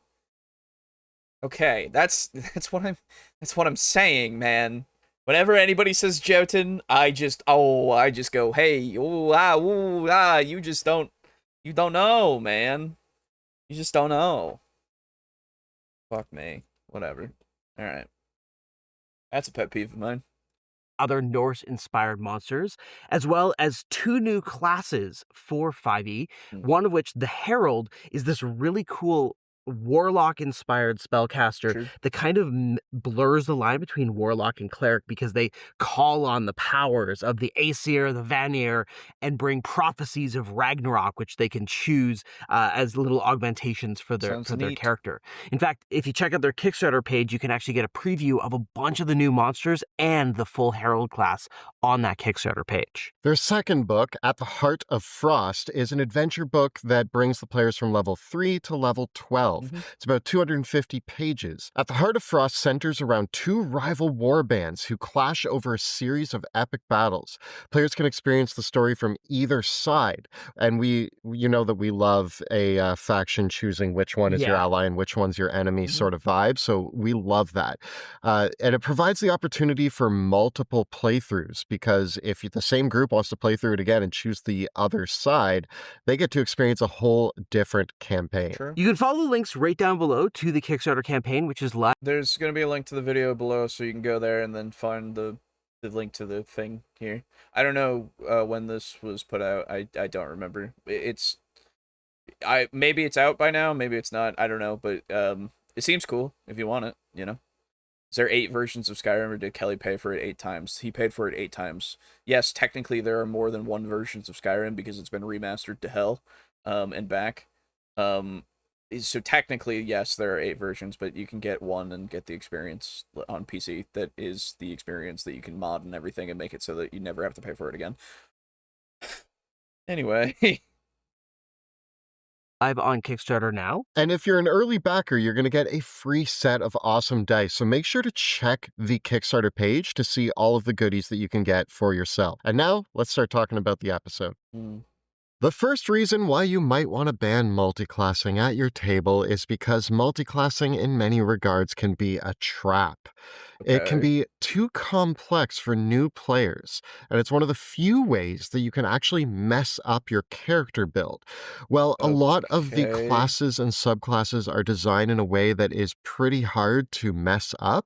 When you get into multiclassing, there is much more of a potential of choosing a bad multiclass that doesn't synergize well, and therefore coming out with an underpowered character at the table. Okay. So the first argument is a literal power argument, and I don't know why I didn't expect that, because it's the Dungeon Dudes and they're about power gaming. That is their thing. That is fair enough. If that's something that you're concerned about, just don't take the multiclasses and don't do it. I guess you don't need to ban it. I don't find that as a valid reason to ban it entirely, because it's just like, hey man, just figure it out, I guess, in the sense of being a DM and saying, oh, let's balance this so that it's made for somebody of this power who can do these things. Yeah, sure. Enough balancing it is going to be tough, but you want to do it enough to make it so that it's at least somewhat balanced for it to be a challenge for these characters, right? I it's my least favorite thing, one of my least favorite things to have to argue against, because it's like not everybody plays like that. So it could apply to you, it could not apply to you, but I also don't see why you should ban it if you're trying to get, like, you're then saying, hey, players, build your characters the way that is the most optimal. And what if that's not the way that they want to play? If it is, that's fine. Whatever. You better just explain to your players that you want to do this because you're doing it for their own good, I guess. I don't know. It's very I I don't know. It just doesn't feel right to me. But you do you at that point for this one. This one is definitely you do you. Should we ban Acid Splash too? Yes, of course. Players who have been playing for a long time and might know the ins and outs of the rules are more likely to use multiclassing to create a bigger difference between the ones who do not understand it and the ones who do. We saw this really, really clearly when we were doing our multiclassing tier ranking, where we went by class and looked at every single combination that's possible. Mm-hmm. There's a lot of just non-starters. This is mostly because the way the ability score requirements stack up, meaning things like a paladin monk or a ranger sorcerer, just have you putting so many ability score points in so many places to get 13s that the minimum 13s you need, that it really caps out the maximum potential of your character. It spreads you so thin. You kind of end up a mile wide and an inch deep. And overall, D&D 5e is a game that tends to reward characters being specialized rather than versatile. There's usefulness in having a wide range of skills to a certain point, Okay. and there's certain character builds that are overwhelmingly versatile and able to play all the pillars of play, but like it's a narrow subset of it, and it's mostly about finding the ways to concentrate everything into one ability score or one or two ability scores and make one thing so good that it's amazing, rather than trying to get like a bunch of different abilities from a bunch of different places. No, I don't disagree with his assessment of how mechanically D&D works. I really don't disagree with that. But again, I have to be the guy that says, but what if I don't want to do it for mechanical reasons?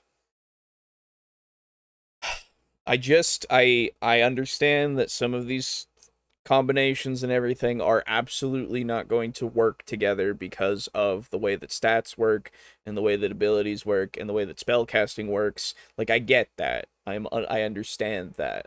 But if I want to take a level in rogue on my wizard, because I want to get thieves can't, basically, like that's the whole thing, and it works for the role play that I'm doing, I'm gonna do that.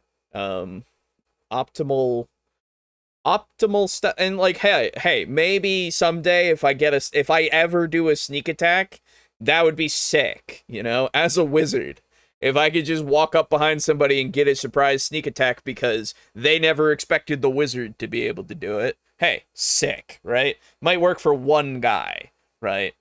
But yeah, it's not a, I don't know, man.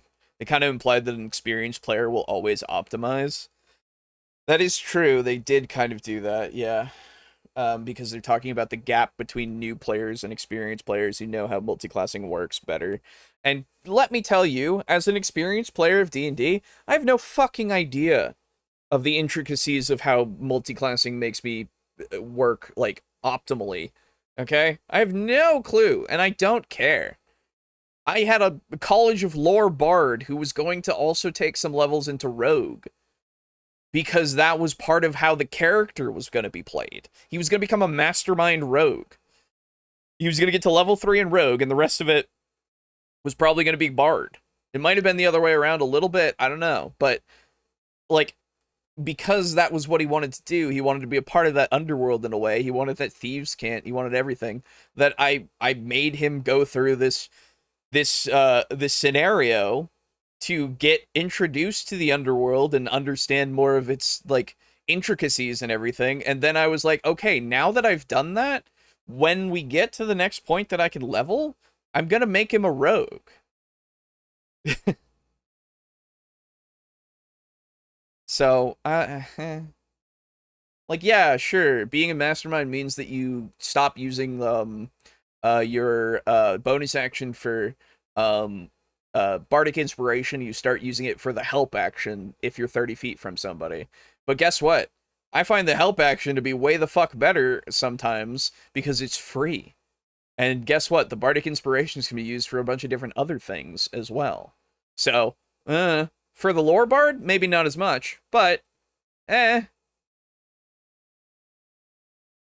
And so this means that majority of the options out there for multiclassing are actually detrimental to your builds, whereas the small amount that are absolutely good can actually break the game in a lot of ways. And Please if tell you me. want evidence of how broken, Oh, Jesus Christ. Why am I skipping so much?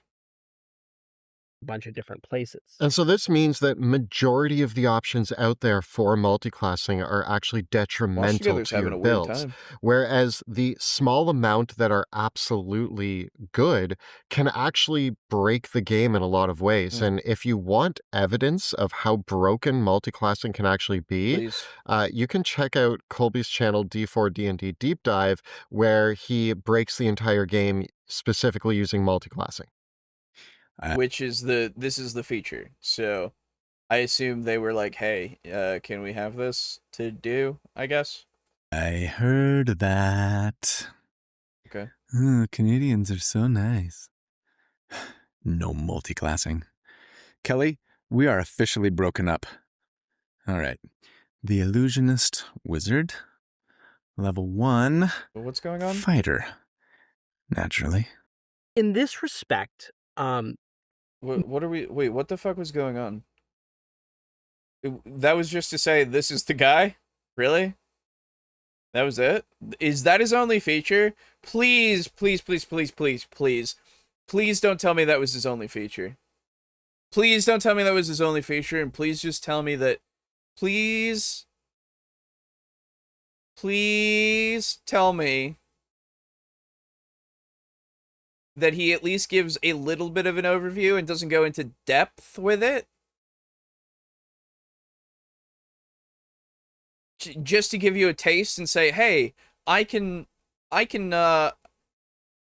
show you the rest of this in this video over here, you know, and then they go, oh, channel link in the description, right? That's give them a taste. Otherwise, that was just a poor joke.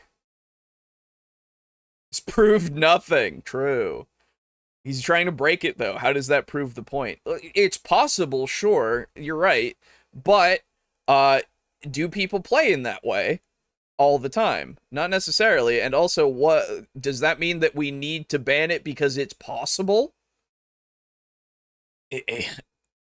Is that as far as we're going with that point? I hope it was his only feature. Fair enough, Pizza Funk. Yeesh.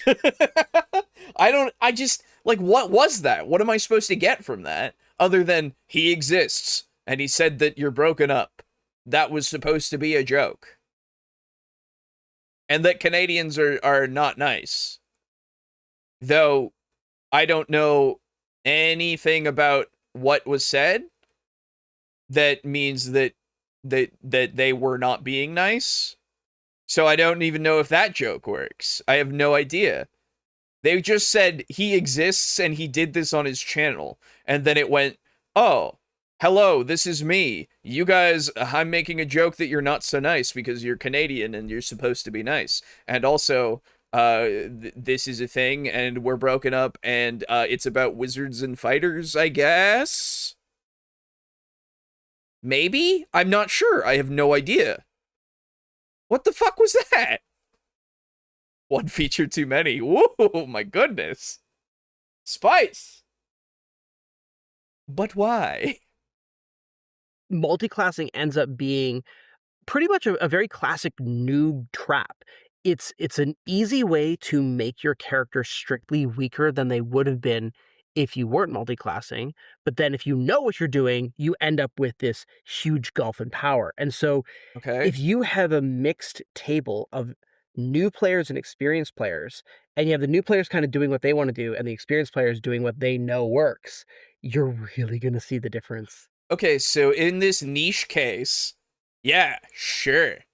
In the niche case that you are at a table where the experienced players are optimizing and the new players are just doing whatever they want to do, which the experienced players apparently don't want to do, and apparently they don't just want to do that as optimizing. Like, we're creating a dichotomy for no reason. But sure, if this specific example happens, absolutely, you're gonna see differences, and you're gonna see, like, what the fuck are we doing? Come on. Huh. Like, that, okay. I'm sorry. I'm getting upset about this fucking cameo that we've got here, okay? You just get him to come in and say, but he doesn't give you any information. He could give you the teaser of saying, oh, being this multiclass of this class and this class makes it so you can do 300 damage at level 2, or whatever the fuck it is that's actually so broken. Because I have no fucking idea, right? He could go in there and say that, and then say, but you can find out all about it in my video. And then you get the cross-promotion. Like, yeah, putting this fucking thing in the top here, the at whatever, technically cross-promotes. It's in there, sure. And technically, I assume that in the description you have the video that you're referring to, so that, so that people can go and find it, right? Was there a little thing that people could click up here as well? Maybe? I don't know. I didn't check. I don't want to at this point. But, like, to say this is where you can go to click on the video, right? Like, but the promotion that you did doesn't fucking tell me anything to go, oh, okay, I guess I'll go check that out. I have to go off their word, which I immediately, at least for me, go, I don't care. It's optimizing. I can optimize when I want to, and I can not optimize when I don't want to. So why the fuck would I care about this one niche case? Okay. When the guy who's supposed to tell me about it doesn't even give me any information to even make me go, ooh, that's actually interesting. Because I'm kind of interested in the idea of what makes it so that it gets broken out of proportion. But I don't care enough to go and look that up because it's not going to affect me. And I'm not interested enough because he didn't give me anything to be interested in.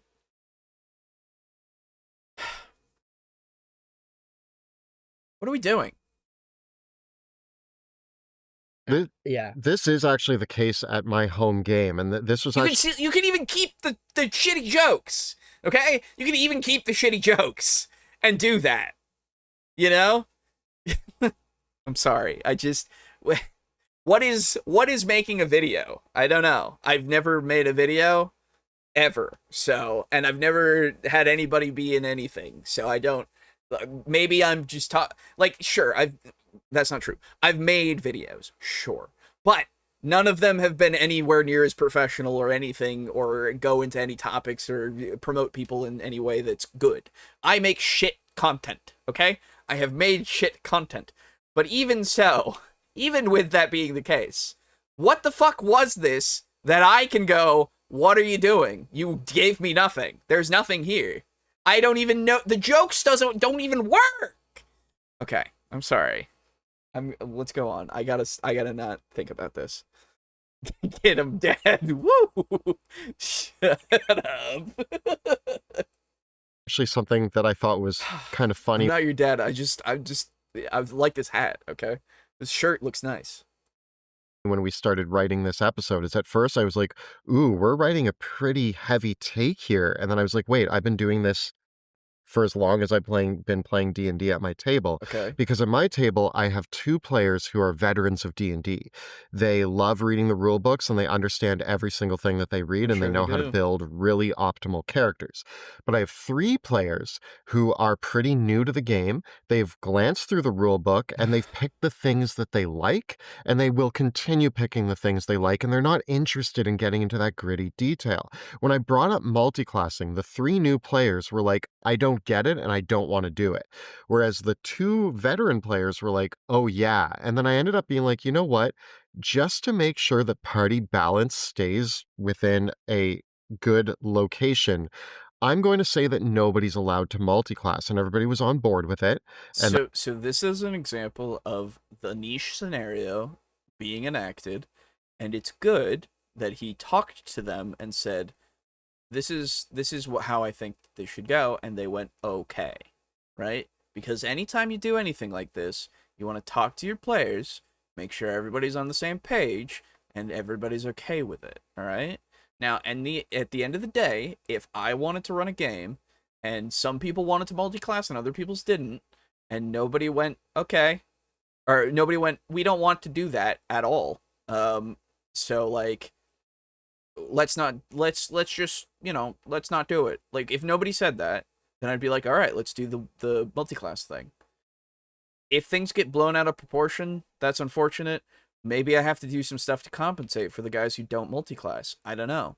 But I want to tailor the experience to the people that want to play it more often than I, want to make a completely balanced, optimized, a completely optimized, just in general, thing that everybody needs to follow. Because if, I don't know, man, when I'm balancing something, I'm making it so that they are able to overcome the challenge, right? Not that they need to get to a certain level with certain abilities to have a chance to overcome the challenge, right? Like, that's not the way that this goes. For me, this video sounds hostile to rookies. I don't even know. I don't think so. Not necessarily. This is like you are a rookie and you don't understand, and because you don't understand, we're gonna take it away and not explain it to you enough. Like, even though we're the veterans and the ones that apparently have done this a lot and know it, and we could teach you how it works, and we could guide you in the optimal direction, I guess, to make you into an optimizer too, we're gonna actually just take that away. Because you don't want that, I guess. And sometimes that could be the case, and sometimes that couldn't be the case. Because sometimes people want to be optimal, and sometimes people won't. It's just the thing, man. It's the thing. Every time, okay? Whatever. Can't figure out how the illusion wizard plus fighter could be broken, like, at all. I have no idea. I think he just said it for no reason. I don't know. I don't like that segment. There's so much wrong with it that I just don't like. And that's something we discussed in session 0. But yeah, this means that even the players who are just kind of playing the character that they want to play and not really worrying about optimal builds, and the ones who are still playing the character they want to play and doing the optimal builds, though, with them, aren't that different. We still have some powerful characters and some less powerful characters, but everybody is having fun and feeling like they're really contributing. I feel like so the fun part, yeah, sure. Great, I'm glad that they are. I'm just, my whole thing is, how can you make it so that it's still fun if there is a disparity there somehow, you know? Like, I don't know. Is there a way? I feel like there might be. I don't know.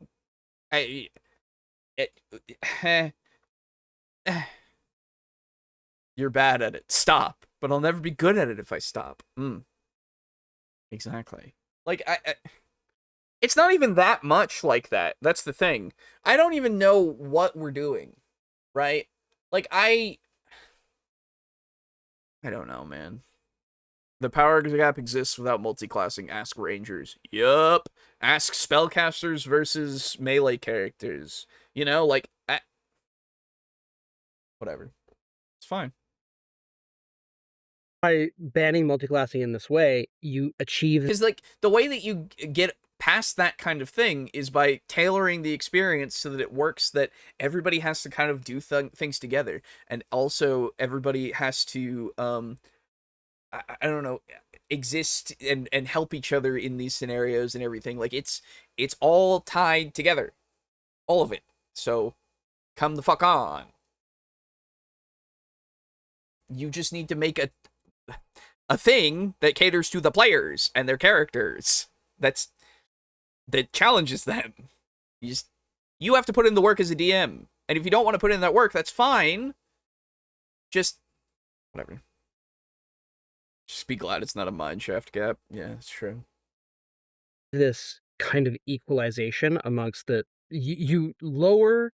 You raise the floor and lower the ceiling. Yes. Right, and so it means that the range of character power that obviously there's still a range of character power. Like, if you're playing in a party where one player decides they want to play the Vengeance Paladin, another one wants to play the Valor Bard, another wants to play the Divination Wizard, or the Clockwork Soul Sorcerer, and then another player's like, I'm gonna be a champion fighter.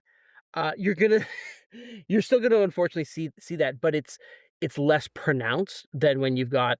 I am playing the Witch Knight Warlock, the Warlock Paladin multiclass, and I'm trying to be a Wizard Druid. Another major point about What's a Witch Knight? What's a Witch Knight?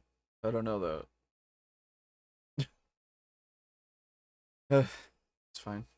Classing is that so many of the classes in D&D 5e are front-loaded.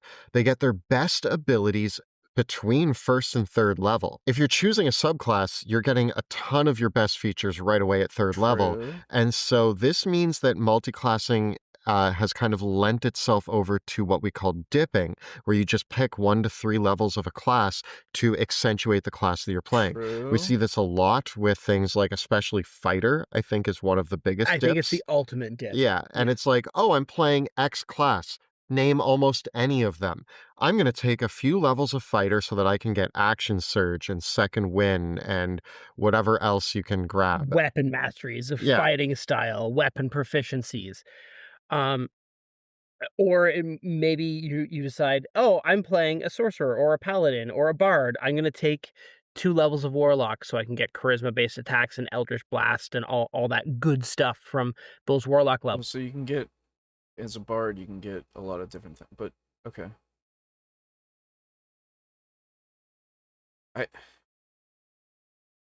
Is this going to be the whole fucking video? Is just talking about the mechanical side? Is this going to be the whole fucking video? Because if it's going to be the whole fucking video, I don't... There's nothing to talk about. There's nothing here. Please tell me anything. Please go into your stupid diatribe about how somebody wants to choose it because they feel like it, okay?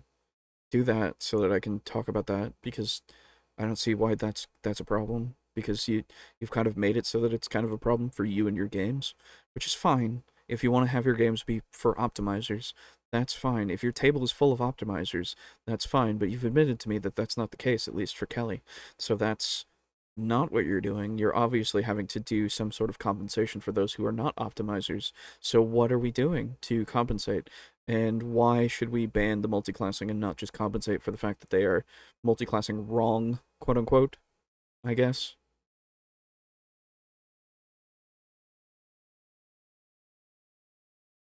Like, am I going crazy? Am I taking crazy pills? What's happening?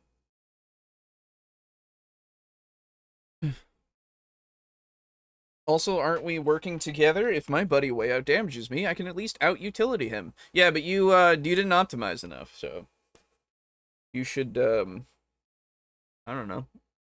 What if they... I don't know. What if you optimize though? I don't... Yes, humans want to optimize, but you need a lot of different species for a functional ecosystem. So go get reincarnated as a rare bird. True. Thank you. I would love to. Videos and convince me to ban this thing. So they are coming at it from one perspective, and that is the mechanical optimization, right? Do we need to get Cody for this video?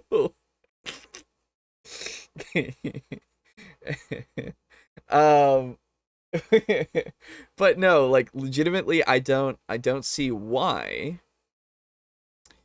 Like, no, I do. I understand. This is their channel's thing.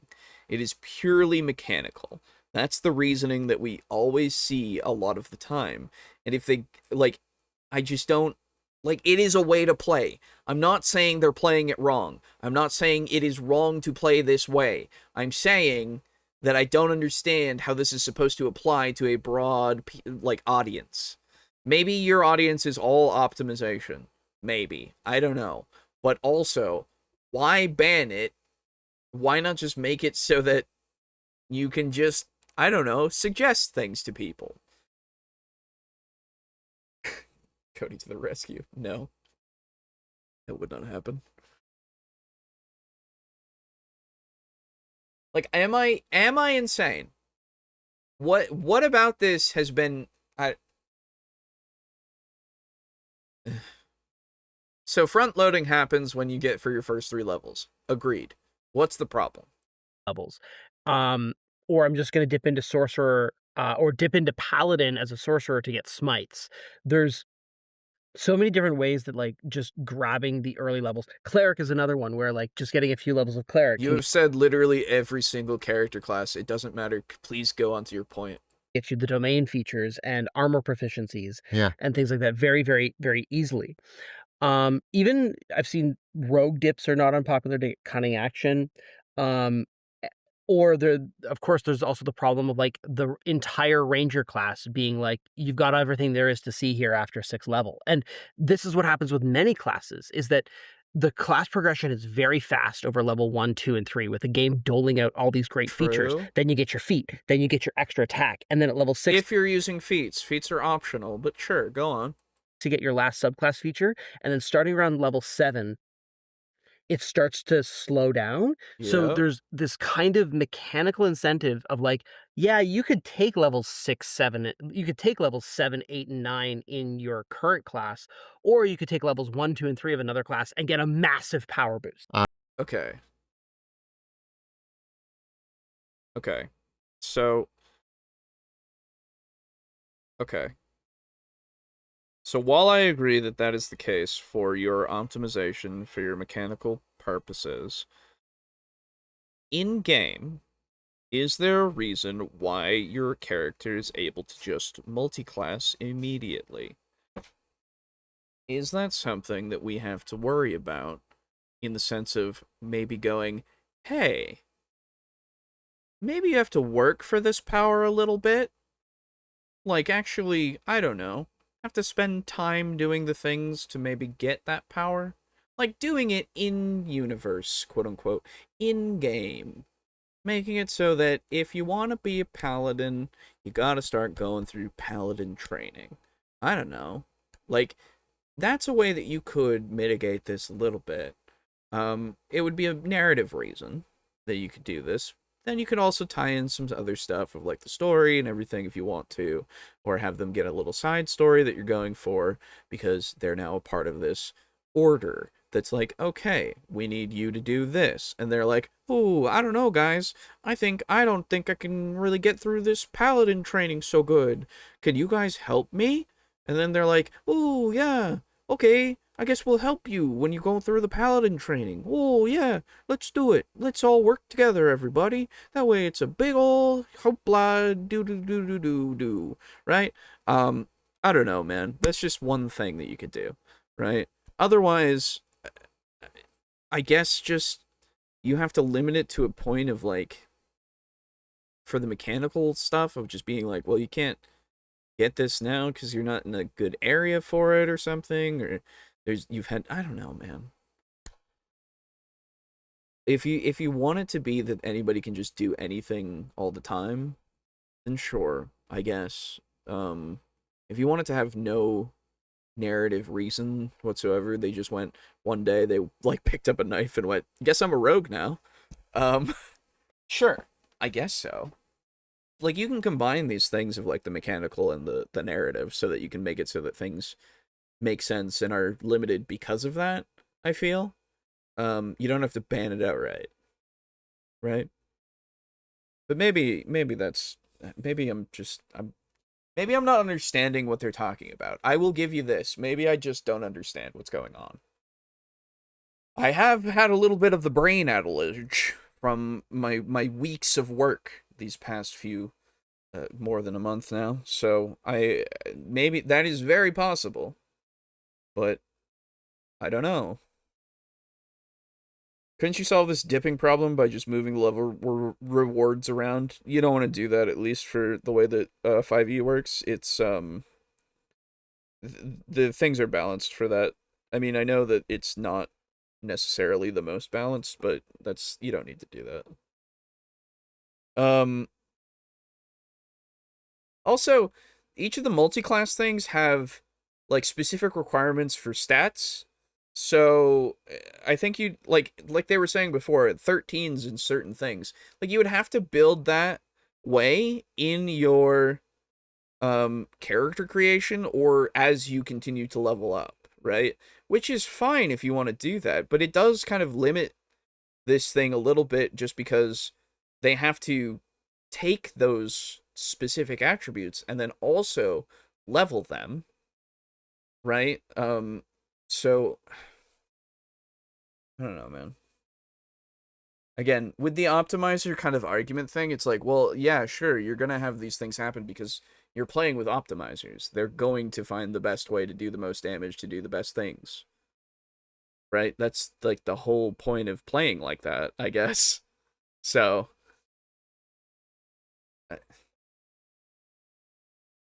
what's the issue, I guess? Like, your first one is your strongest, I guess, because if we're going from purely optimizer standpoint, you're making it so that your new players who don't understand how to optimize yet, and you're not showing them at all, I guess, are going to be suboptimal. So, that's your best argument when you're only looking from one perspective, I guess. Sure. If you want to be a paladin first, you've got to be a pal. True. To the paladin order, I guess. True. True. Anyway. This is a reason why people love multiclassing. This is the reason why we love multiclassing. We do a lot of videos about why multiclassing rocks. But again, if you have one or two people who are choosing these front-loaded classes and combining them in a way that makes really, really powerful characters, then you have other players at your table who aren't.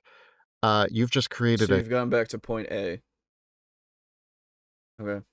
So point A this is still point A, is what you're telling me. Don't do it because there's going to be a disparity. The front-loading thing is just point A still. Okay. Cool. So we haven't moved on to a new thing. Cool. That's a good point. Why are they mixing a group of hardcore optimizers with new players? I have no idea. Apparently there's not much of a gap for when they're playing without multiclassing. Apparently. I don't know. I'll trust them on that. That's fine. They seem to be the types that would run the numbers. So that's fair, I guess.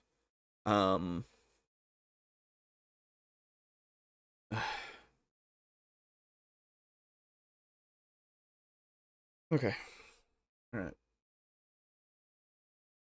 Again, this is for very niche case. And again, I'm sorry. I don't mean to keep harping on about this, but this video literally is called Why You Should Ban Multiclassing in D&D 5e featuring D&D Deep Dive. It's not why you might want to. It's not why you could. It's not anything that is applying to sometimes. This says should. And in the very beginning of this fucking video, they said might. They have not said that you should this whole time. That's fucking stupid. You can do clickbait with the might, and it would be accurate. And people would click on it. But they wouldn't click on it enough because should will bring many, many, many clicks to it. Fuck off.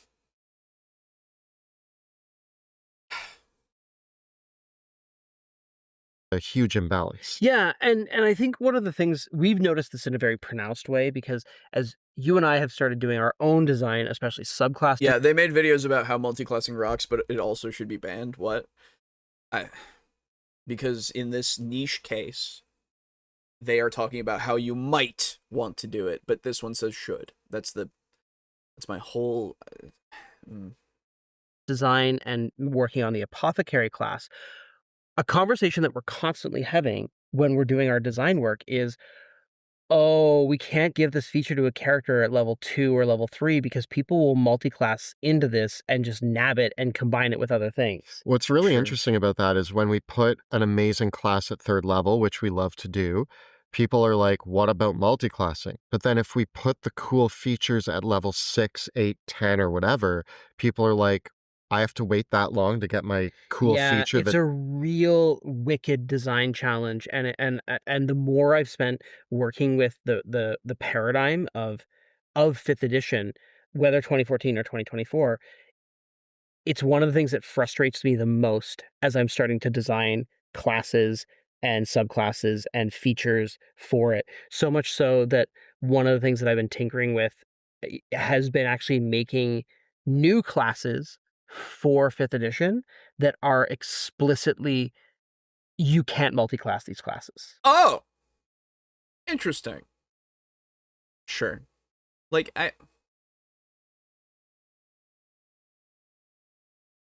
that's fine if you want to do that, first off. I don't have a problem with that. Second off, this is interesting to have as a, unintentionally, this is interesting to have as a complimentary video to the first one.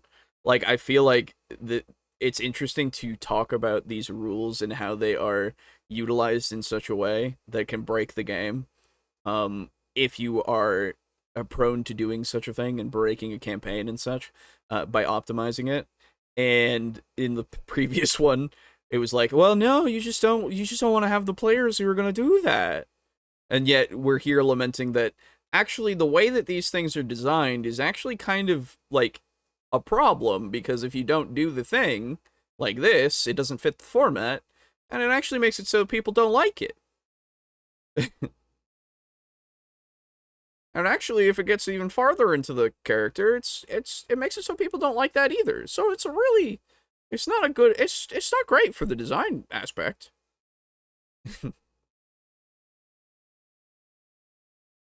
It's just interesting to see. On the drawbacks of multiclassing in D&D 5e with respect to character power and inexperienced players. That would be a perfect title. I like that title.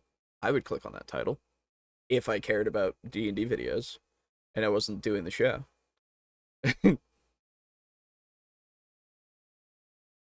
Back when I used to have a gleam in my eye and I would watch D&D content. Yeah, because it's a better design space. Yeah. The next thing is that the requirements for multiclassing are actually quite trivial, and the drawbacks are sometimes completely ignored. Mm-hmm. And if you are ignoring the drawbacks, you're also not helping the case of it being a very overpowered feature. So in order to multiclass, you only need to meet an ability score requirement. And ignoring this requirement is a very common house rule that has been made more popular by Baldur's Gate 3, which also doesn't have this limitation. It's a video game, so that's why. And also, that in the video game, you're supposed to become overpowered, I guess, because you want to make it so that the players can have that, like, power trip fantasy kind of thing. Like, they don't have one-to-one rules, necessarily. They just have the framework that they have then built the game around. It's a different beast. But, sure. Okay. And the big drawback of multiclassing is that you lose out on those high-level features. Okay. Now, we could obviously immediately point to the fact of high-level play is one of those things that we have found, at least to a degree, that people do not get to, you know? More often than not, because it's a lot. And I assume because of those stagnated rewards that people are like, you know what? That's fine. We don't need to go that far. Excuse me. Would I still play through to 20 if it was a fun campaign? Absolutely. Because of the campaign. It's not because of the levels, right? But I understand that the levels are a thing for a lot of people. I would play a campaign to hell and back for 3.5 to get to 20 and all that, because there's so much to that system that makes it so that I have so much to do and so much to think about, right? I could make a fucking house. I could make a fucking shop and do shop quests, you know? All that kind of stuff. There's a whole thing. It's DMG2. It's great. It's fantastic. Go and find your shop tables and your random shop encounters. Your business encounters, excuse me, I think. Regardless, it's a whole different beast as well, right? But for 5e, from the data that we have seen from D&D Beyond, which had a lot of people that played it, which it's a sample size. Maybe it's not the most accurate, but at least a lot of people didn't play high level. One, because of the slog that people have, and two, because I would assume they don't get enough stuff to do at the highest levels, potentially. When we're going by raw rules, right? Rules as written rules, if you will. But you know what I mean. Anyway. So I don't know. It's just one of those things that you could just point to and go, you know, maybe it's not so bad. Because things don't go that far most of the time, generally. How are they not balancing their low-level abilities with action economy restraints? And two, is there such a thing as balancing the fun out? True. Also, this is yet another thing that can be solved with just talk with your players and set expectations. True. Rasputin rules. True.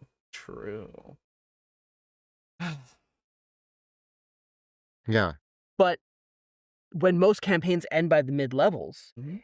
and I would even say We're talking about that. a lot of capstone features for many classes aren't as good as the first, second, and third level features Sure. of other classes. I'd have to look. But And so in a lot of cases, yeah, you might as well just forget getting the capstone. It doesn't matter because what would you say get that's true. from 2 or 3 levels of another class is just way better. I do think that that's really the case. And I mean, Baldur's Gate 3 was an amazing... So, like, I feel... Oh, don't bring... Baldur's Gate 3 is whatever. We just, if you're going to say Baldur's Gate 3 we can ignore, then fine. That's fine. I agree with you.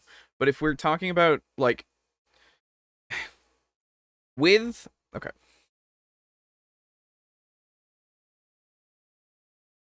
I've lost my point. I'm just... The Baldur's Gate 3 thing threw me off. Sorry, I gotta back up. What was I gonna say? Multiclassing is that you lose out on those high-level features. Oh, okay. So, one of the things that we can then point to is then say maybe D&D needs to be retooled a little bit to not be so front-loaded in general, I guess, and make it so that the end-game content is more appealing, I suppose. Like, maybe that's something that we could have a discussion about, because I feel like that's something that a lot of people feel, and something that could very well be something that we can improve.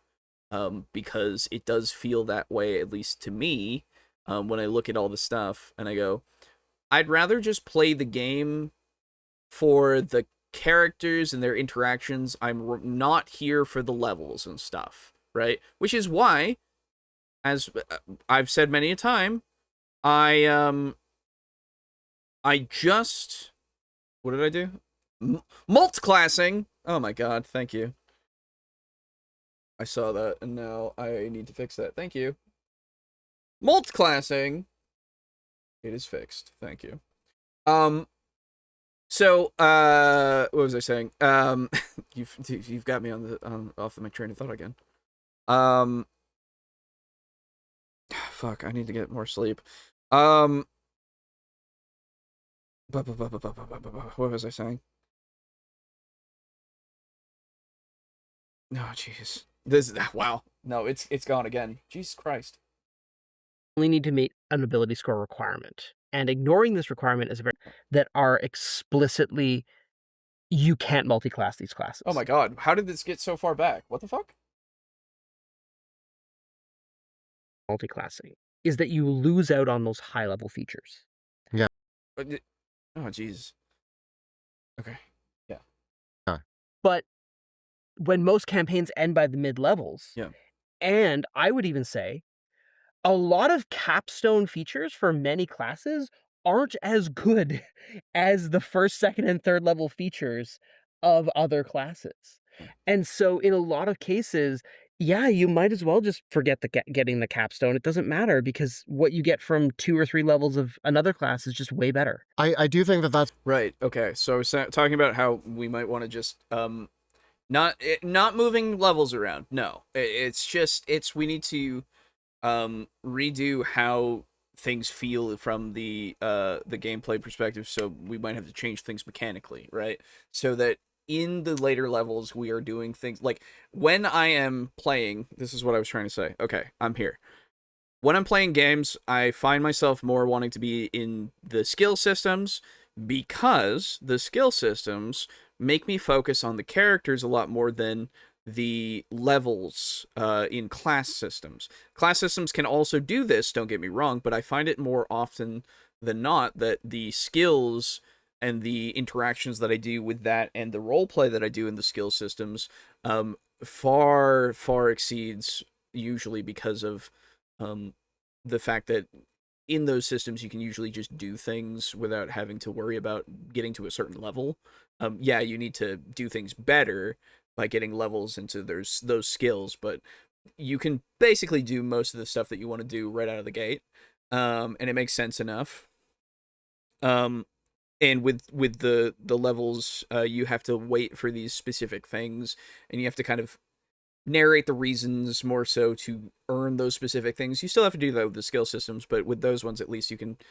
It feels more natural to me. I don't know. That's just me. That's just my point of view in it. But I feel like if we can really make it so that there's the rewards as well as the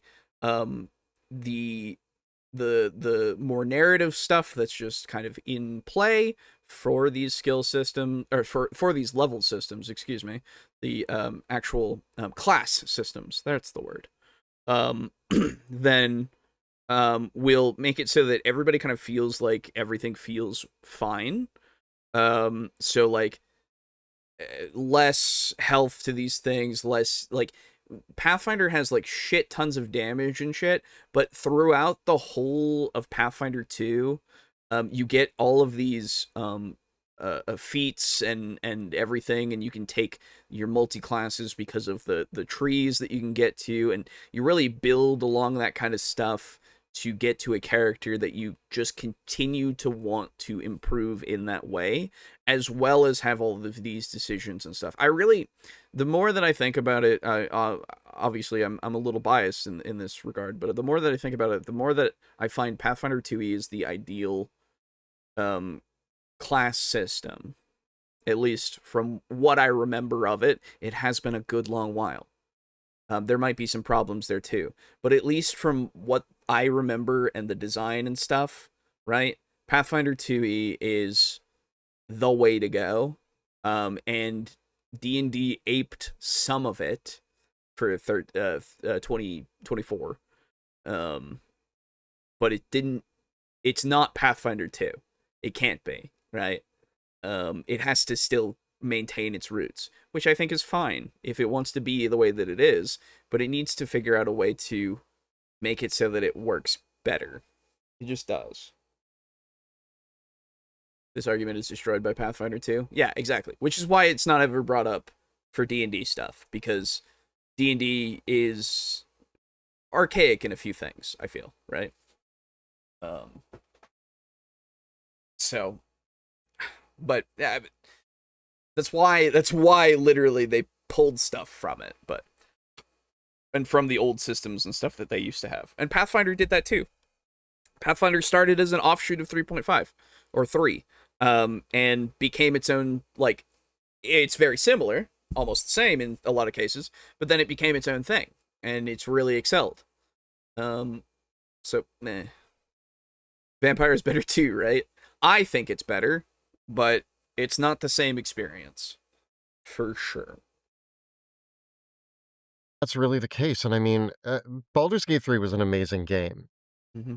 but I think that it's set not great examples for what table play should actually be paying attention to. A lot of people went, well, Baldur's Gate 3 didn't do it, but in Baldur's Gate 3, it's not a group of people around a table playing D&D. It's a video game, and they took different rules. And you control Okay, the entire fair. party. You control the entire party. You can play with friends, but like there's no DM who's trying to balance the game. It's just like if you stomp that game, then there's nobody's not having fun doing that. Yeah. Video games are a place where stomping the competition and being overpowered and being broken is part of the fun.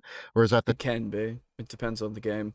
But also, this just in, video games are different than not video games. So, more news at 11? table, you It actually is 11. It's 11:06. Oh, Jesus. don't want that to happen. And Baldur's Gate also magnifies the problem of like no justification is necessary for why your character multiclasses. Yeah, whereas, and not everybody plays like this, but Monty and I are very narrative-driven players. We love telling a story. When you're trying to come up with a Okay. story for your character, I won't say that this is a bad thing. I actually think that some of the multiclassing opens up doors to incredible role-playing and storytelling potential. Oh, yeah. Agreed. But that's if you know you're going to be making a multiclass right off the bat, or if the story lends itself in a way that brings upon a multiclass. I never knew that I was going to Agreed. multiclass my sorcerer until we got to a moment in the story where my sorcerer made a deal with a demon and therefore multiclassed into warlock of the Fiend Pact. Which, of course, is like a meta build. Yeah. But But it was awesome because it was presented to me Yeah. in the story. Another one that I love is the Paladin Warlock. For me, I could set out from the get-go and say, Monty, I want to play a Paladin Warlock. The story is that I am a Paladin who swore an oath to... Why did we bring this up in the beginning as if it was a negative then? Is it for the people that don't do this? Is that the entire reason? You've brought something up that you can immediately knock down because it's a stupid argument. So you brought it up as the first argument for me to get angry. And now you're knocking it down because it's the easiest thing in the world. And it's probably one of the things that you could have just done right off the bat. Really? Okay. a demon, or I mean there are other warlocks out there. Maybe I'm doing like a celestial warlock or something of that Yeah. nature. So you come up with that story first, and your pact and your oath are to the same entity, and therefore it makes sense. But if you're playing the holy warrior who then is like, and I'm going to take a few levels of warlock and get the Fiend Pact, and it's like, what? So you can do it for power, and there are games out there who don't care, and it's like just hand wave it and whatever. Well, I think there's a classic example. This has been lampooned many times of like the wizard who's like, I spent 25 years of my life studying to master a first level spell, and then the fighter multiclasses into wizard, and it's like, yeah, it's just assumed that I've been like looking over the wizard's shoulder for a couple levels, and I picked up some magic like really, really fast, and like I mastered like this thing that Yeah, but that's also the thing with like you can't like story reason for your wizard to like spend 25 years to learn one spell. It's like, all right, come on, man. Let's be fair about magic. It is one, yes, it can be very hard for the mastery of it, but it is pretty easy to pick up, especially in D&D. We talked about this ad nauseum when we were talking about cantrips, so go look at our discussion about cantrips. It wasn't that long ago. More recent stuff, but still. Yeah, it is what it is. D&D is a little too kitchen sink about it. So it took someone else 20 years to do in like 5 days of adventuring. And I mean, that's a little bit of the conceit of the level system. Like you kind of have to just accept that that's kind of the superpower of protagonists in fantasy stories is that they're able to level up rapidly. Yeah. Why are we? Don't bring the word superpower into this. It makes everybody go, oh god. And in a way that other people can't. Like they're You like could just say power fantasy. insanely fast learners. We just kind of accept that. But it is still the role playing conceit often is ignored, and I'm not saying that like you need to be a hardliner about it or overly draconian about it. The inverse of this is like the DM that is like no retraining, no like you can only if the stars align ever do this. I think that's a little bit too harsh. Yeah. But I do think that there is a bit of a nuanced position here to come into. I And I agree. think that like with all of these drawbacks as well, the other thing that I'll throw out is that a lot of times people get the multiclassing rules completely wrong too. Okay,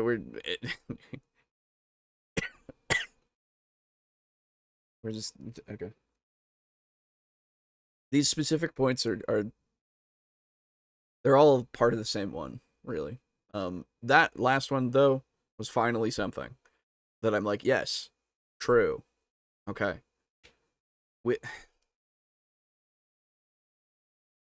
It's easy to hit the ball when it's on the tee because it's T-ball. And they forget that things like You guys remember T-ball? Sorry, diatribe, right? You guys remember T-ball and how it's it makes you feel I would look back at it a little bit because I did a little T-ball when I was a kid, right? They just put the ball on a stick and then you hit it, right? T-ball's weird. Sets unrealistic expectations for me as a child. Look at that ball. It's right there. I can hit it. It's stationary. Easy. I was never good at baseball. Anyway. extra attack doesn't stack. They forget Video is weird the way it was put together. Yeah. that things like unarmored defense doesn't stack. They get the way the spell casting levels stack up completely wrong and think that they can, like Baldur's Gate 3 had that bug in it, and I'm not sure if they fixed it or not, where you could take 1 level of wizard and 10 levels of sorcerer but still learn 5th level wizard spells. Okay. Right? And a lot of people like have made that argument where they're getting the rules wrong. And thus multiclassing is becoming way more powerful. So this is an argument against the this is an argument against people not looking into how the system works, like for D&D. They just played a video game and then went, let's just do that, which is also a valid way to play. If they want to play their game like Baldur's Gate 3 is, I don't see that to be too much of an issue in the sense of if that's how they want their, like the whole table wants to play, right? Right? That's fine. Do whatever. But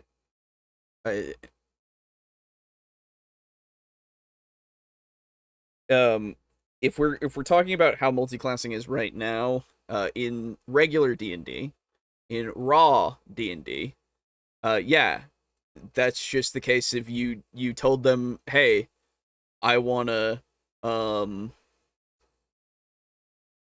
I want to run a D&D game, and they didn't. They looked at the player's handbook for a second. And they went, "No, I played the video game. I know how this works." And you go, "Oh, okay." Instead of saying, "Well, no, there's a lot. It's a lot different, actually, technically. And there's some things here that you should be aware of, and you should probably read your player's handbook, or at least just read the class, just to have the understanding of the class enough." So that you are actually playing and you know how this works, right?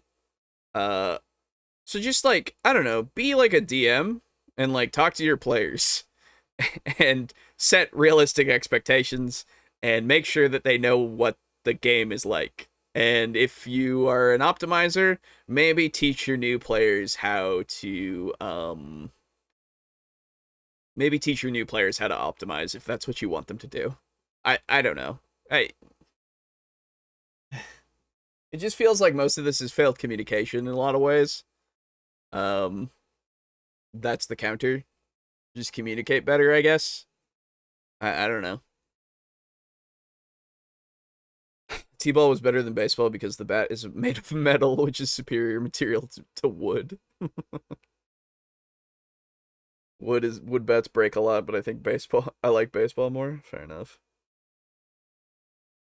Than it should be. The already potentially broken system of D&D 5e is being broken more by people ignoring the rules. It's one of those things that if you are going to be using multiclassing, you need to pay attention to the rules. Yeah. Sure. And in my opinion, you need to talk to your players about what the vision is. Again, I don't need the story and role playing to be top notch. My other character took levels of fighter as a rogue. Why? Because I just said to Monty, he's been in the battlefield now for like 2 years. He's been a fighter, more so than a rogue. Like he picked up, like he's now a general, a commander, Yeah. all of that. So that was us having that little conversation, and all it took was a little conversation to say, I think I'm going to take some fighter levels because X, Y, and Z. Agreed. But I think you should have those considerations when you're planning these things out. And people still get tripped up. Like not only does the the way the spellcasting levels stack up, trip people up. People get tripped up by like the way the proficiency bonus still progresses. They get tripped up by the way that feats. Yes, I agree. We should read our player's handbook and understand what the rules are. I agree. Continue, please. Get to the next point. You've already talked about how people ignore the drawbacks. You don't have to keep going into it because it's not that big of a point. You went into it already. It took you a couple of minutes. All you needed to say was, in fact, it didn't even take you that, it took you a couple of seconds. All you needed to say was what you said was, people ignore the drawbacks. There are drawbacks. They exist. And guess what? The abilities are basically the only drawbacks. And it's not a lot. And people ignore that. And that's what you said. And now we're going into it in detail. And it's like, okay. Did you guys know, by the way, something that I'm very happy about, that I've been taking advantage of and falling asleep to sometimes, is... this is completely off topic. I've been falling asleep to Mystery Science Theater 3000 episodes because they're on YouTube, and I've been finding them like more and more of, obviously, the more that I watch them. They have like all of them on there now, as far as I'm aware. There might be some that are missing. I don't know. I've just keep finding the ones that I've never seen, because I went through the fan site. So, you know, like there was a Mystery Science Theater 3000 fan site that had a bunch of listings on YouTube, but now they're like all there officially, and it's fucking sick, man. I'm having a great time. I will say, Alejo, the new look works with this energy. I'm too old for your shit video. Thank you. That's great. Thank you. Anyway, go watch Mystery Science Theater 3000, everybody. It's great. I have a lot of fun. I don't get all the references. We talked about this before. Not all the references are timely.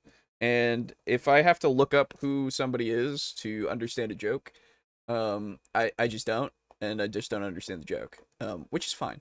But, you know, it's still funny stuff. I find myself actually laughing out loud still, which is great. I love that shit. I need to get back into watching riff tracks, too. They have some riff tracks on YouTube now, too, which is sick. Seems like things are getting put on YouTube a lot more. Anyway, diatribe over. I was trying to be happy. Let's continue.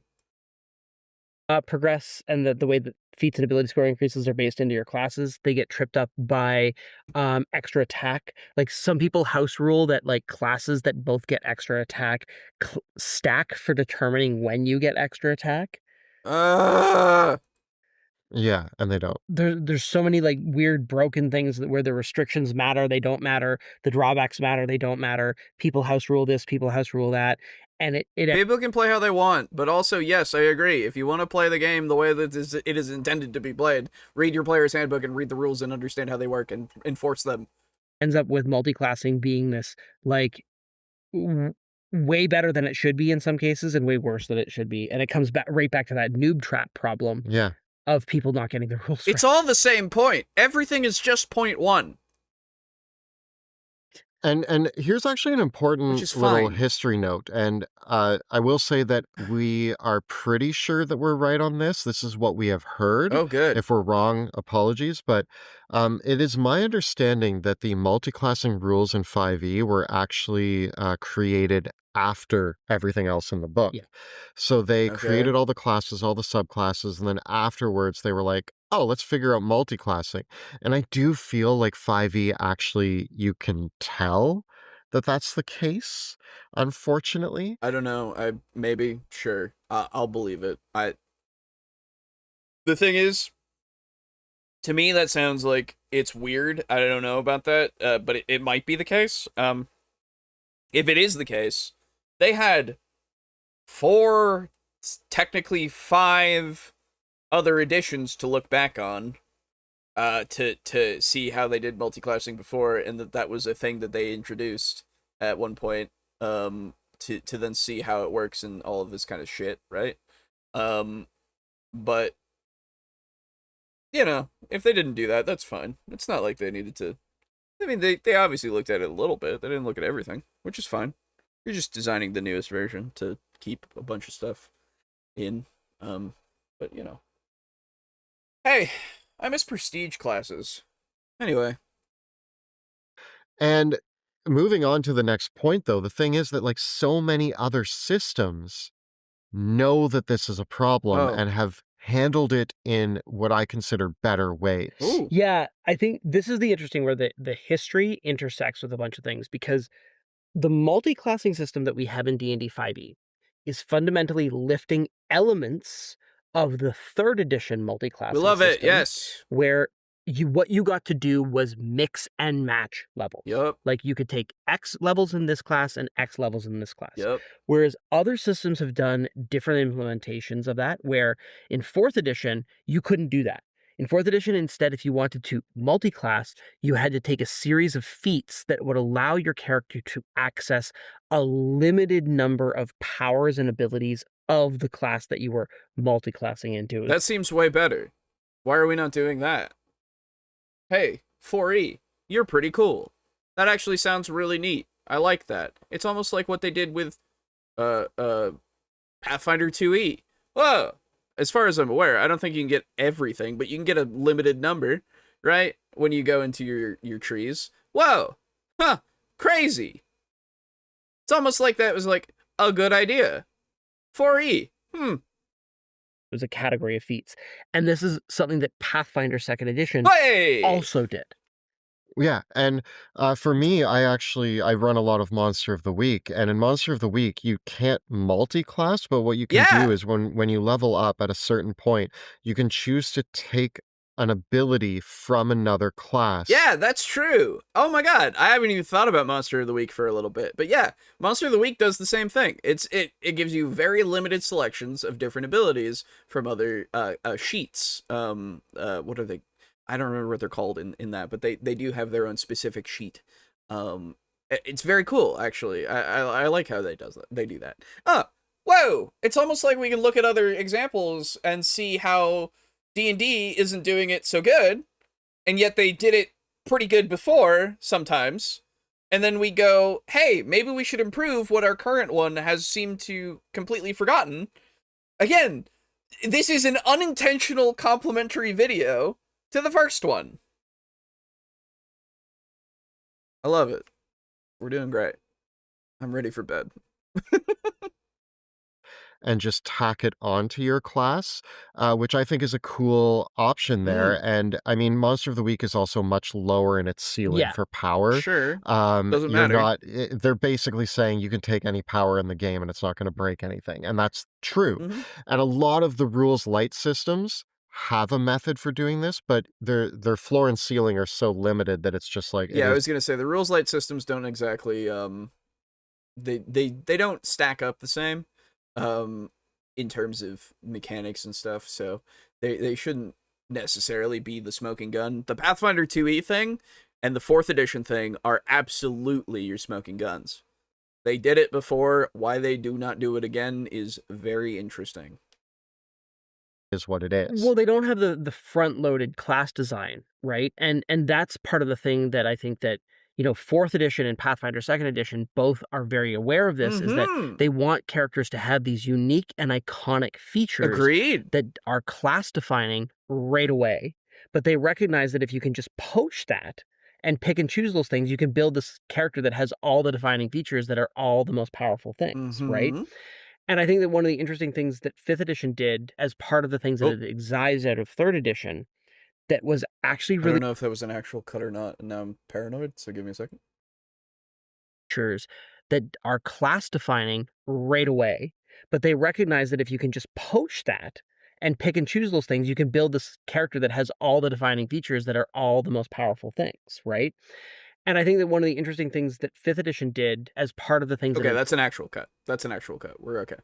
it excised out of 3rd edition that was actually really important with the way multiclassing worked in 3rd edition.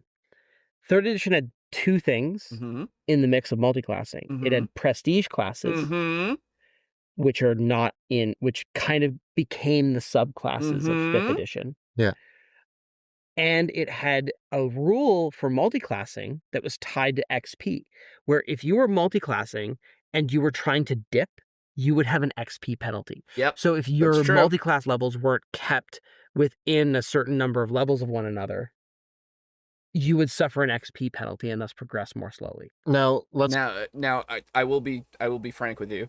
I've never dealt with XP in 3.5. That's never been something that I've needed to worry about. Because I much prefer milestone systems.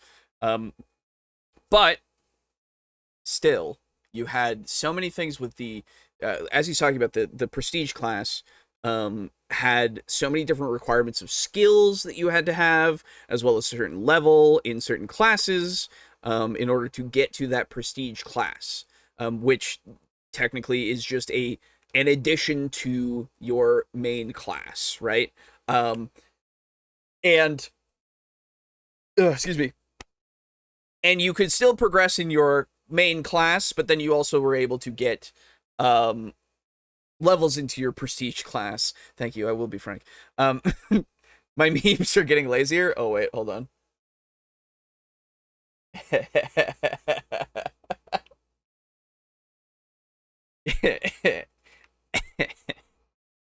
Why you should ban multiclassing. Point 1. Noob trap. Point 2. C point 1. It's fine. I don't mind that the memes are getting lazier if they're accurate and funny. I like it. Thank you. But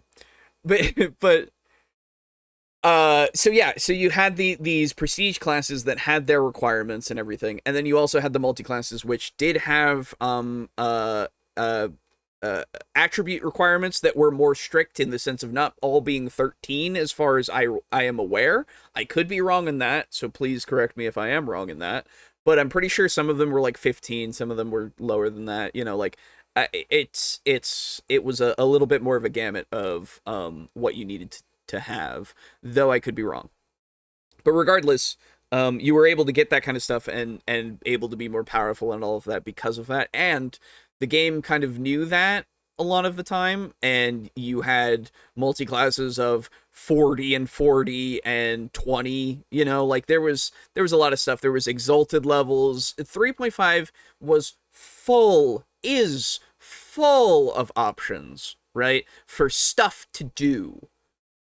From when you first start out to the middle of the game to the end game, which is why I find it very funny that it seems like people just no one ever complained about content and about levels in 3.5 as far as I am aware. That could be entirely wrong. In the sense of like, oh, there might still be the bloat thing of like, oh, these things take so much HP or so much damage because they're so full of HP and all that kind of stuff. But they never complained about it in the sense of your characters and not wanting to play those characters. It always felt that way, at least to me.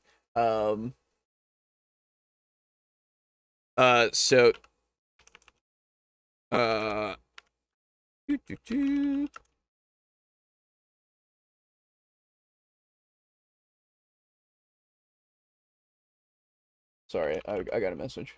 that I need to answer.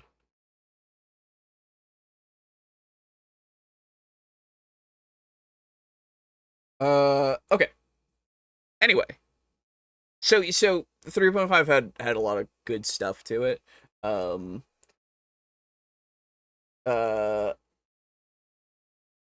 so yeah, it's just it is the way that it is.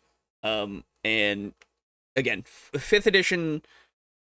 If you like fifth, you'd like fourth. That's the thing that I will keep saying until we really go into it, I guess, because I don't think that there's a meaningful difference between fifth and fourth in the sense of it being hated for the reasons that everybody seemed to claim, because it's always those shitty reasons that never that would apply to fifth edition if it was the same way, I guess. Well, obviously that's a stupid point. Hello, where's my brain? I'm getting tired. But if fifth edition was viewed in the same light as fourth edition because of the way that it was marketed and because of the changes, I guess, to it, and if they really went into those miniatures and stuff again, which they have but not so severely, I guess, then it would be hated as much as fourth.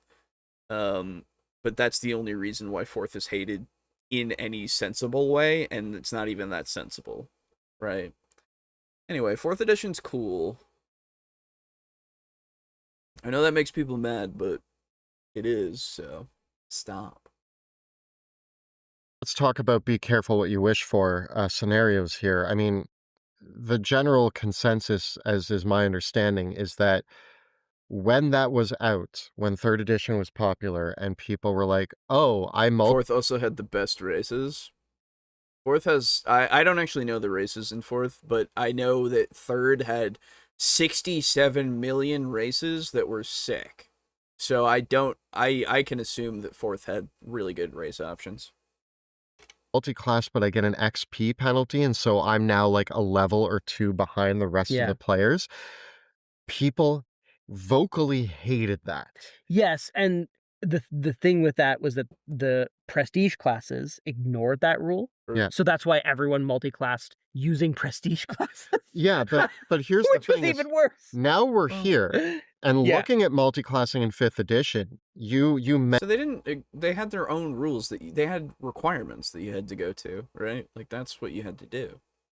mentioned that old rule and said, yeah, you used to get a penalty to XP. Most of us use milestone leveling, so True. it doesn't fully apply. Yeah. But I was like, oh, yeah, leveling slower than everybody else for multiclassing is a perfect, like, it makes perfect sense. It does make sense. Yeah, but third edition was the last edition that used XP as a resource. Like the wish spell cost XP to cast it. Yeah. Okay, so yes, technically, that is true. It was the only one that makes it so that you have to like invest XP into like magic items and into spells and into classes and like all that kind of stuff. That is true. Which is neat. I like that as a concept. But as was stated, milestone leveling is the way that I prefer to play because it makes the game feel more like a skill-based system.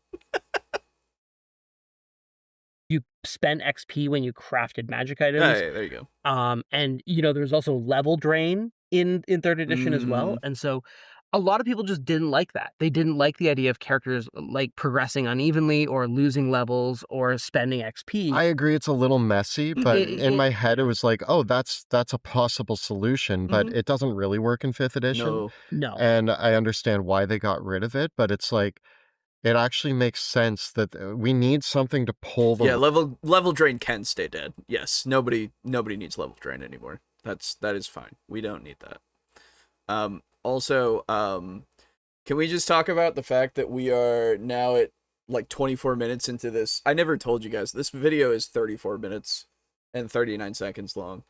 And we've gotten to the point of like 2 parts that I'm actually like, this is fine.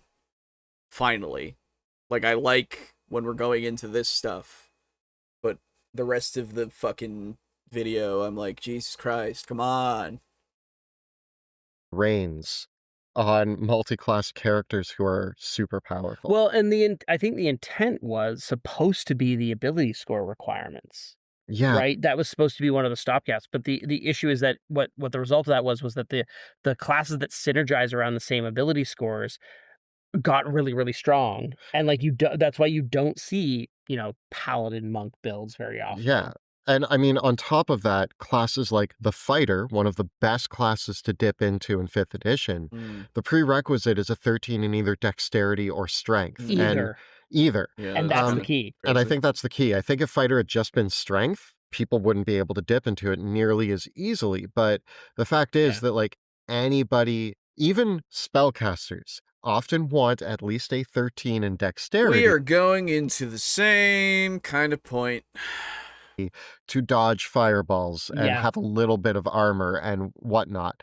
So I mean, 2024 addressed the whole action search spellcasting thing, which is great. Mhm. But yeah, the dip is just so easily available. Mhm. And this is the case, again, the synergy between, oh, I'm a charisma Mhm. based whatever. Please keep going. Please just go about the charisma and the synergies for more time in your video that is 30 minutes.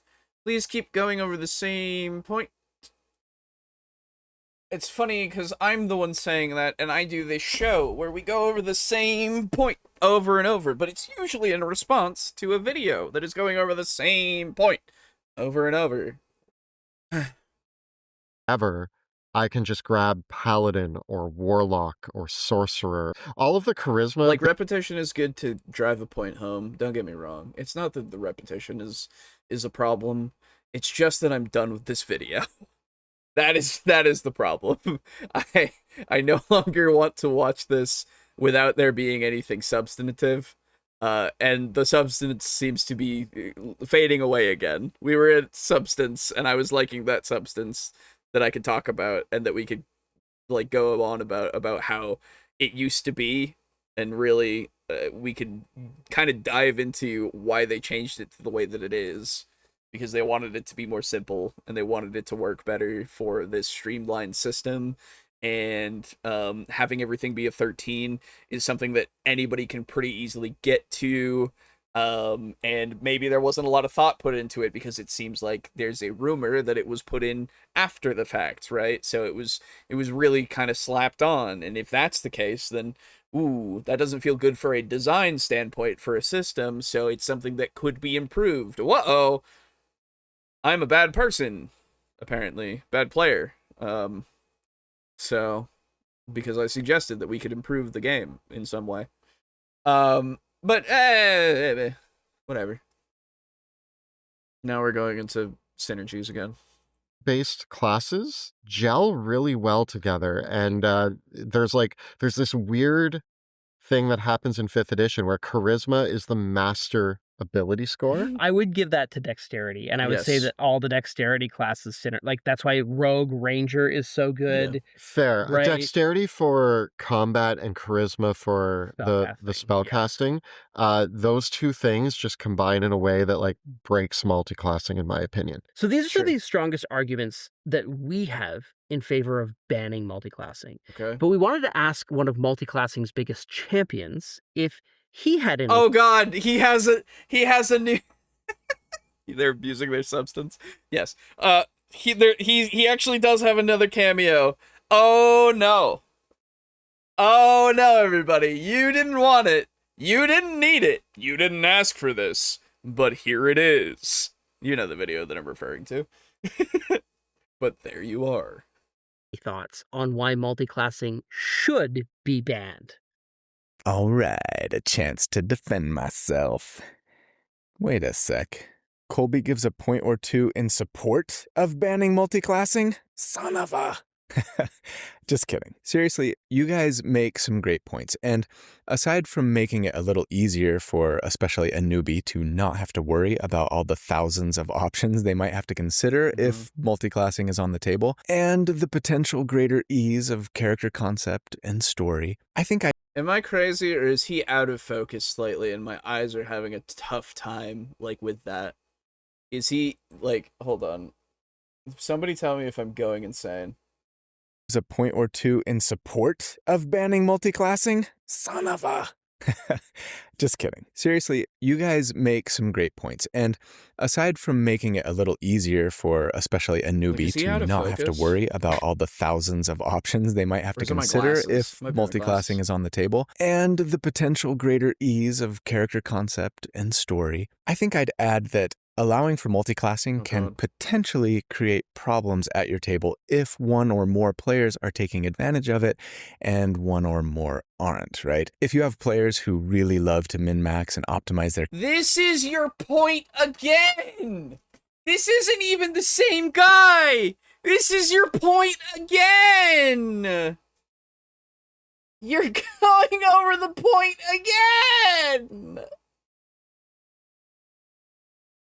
Dude! If some people are using it and some people aren't, there will be a gap. Yeah! No shit! Okay. If they're using it optimally, I suppose. Sorry. That's the point. Yeah. Ah! The meme! Oh, there are days where I'm so glad that I have my own place so I can be here screaming about this kind of shit and not bothering people. Oh, God. Except for my cats, obviously. I feel bad for them because they have to listen to me scream and be like, what the fuck are you doing in there? Just feeding dogs, what did I miss? We're going over point one again. That is what's happening. I'm floored. their characters, and they're multiclassing to get a lot of like front-loaded power from 2 or 3 different classes, point it can again. create some serious power disparity at your table that might lead to some people feeling a little less effective and potent in combat, and that could spoil the fun for them a bit, no question. Yes. And sure, you could say the same thing for straight class optimizers versus straight class non-optimizers, right? But I think the potential power gap gets a little exacerbated if multiclassing is allowed. It's the point again. I hope you have so much time left. Oh no. That said, Thank I'll God. add one more reason why you might want to ban multiclassing. Might! The whole point of this video, the whole video that has been agreed upon is might. People are here because might. But you put should in the title. You put fucking should. Same put again, really? Wow, yes. Why is he moving like that? Why is he moving like that? Yeah, well, that's his style, I guess. At your table, because straight classing makes your characters even stronger. I mean, what's the most powerful thing a character can do in D&D? Everyone knows it's cap. Wait, what the fuck is this point that we're adding in? Sorry? And sure, you could say the same thing for straight class optimizers versus straight class non-optimizers, right? What a weird thing to say, by the way. Can we, like, why does straight class seem, like, so weird as a thing to say? It feels off to me. I would call it a core class, I guess. I don't know. Technically, core is not necessarily the right thing to use either, because the core classes are the ones in the player's handbook, while the other classes wouldn't be that are out of it. But I don't know. Calling it straight class infers that multiclassing is gay classing. Hey, it's Pride Month. Happy Pride Month, everybody. Go multiclass. I don't like. Why would you say that during Pride Month? D&D deep dive in Pride Month. Come on. His voice must be out of sync or something. Maybe. Right, but I think the potential power gap gets a little so. exacerbated if multiclassing is allowed. That said, I'll add one more reason why you might want to ban multiclassing at your table. Okay. Because straight classing makes your characters even stronger. I mean, what's the most powerful thing a character can do in D&D? Everyone knows it's cast spells, right? And what happens when the wizard multiclasses? They delay getting access to those higher level, more powerful spell options. And sure, while you might be glad to have Constitution saving throw and armor proficiency and extra attack on your abjuration wizard / armorer artificer, you're going to be pretty bummed when you hit level 17 and your ally gets the wish spell and you don't, you know? And am I going to be? I thought I chose to do this. So I knew the risks, quote unquote. Like, I don't. Okay. So you're gonna be less powerful. That's another. Did we already go over that? Is that not a point that it was gone over? I guess it wasn't. I guess it was implied explicitly from this. I don't know, from the previous fucking 28 minutes of this goddamn video. As a bisexual, where is my class? Great question. Or he's communicating telepathically, right?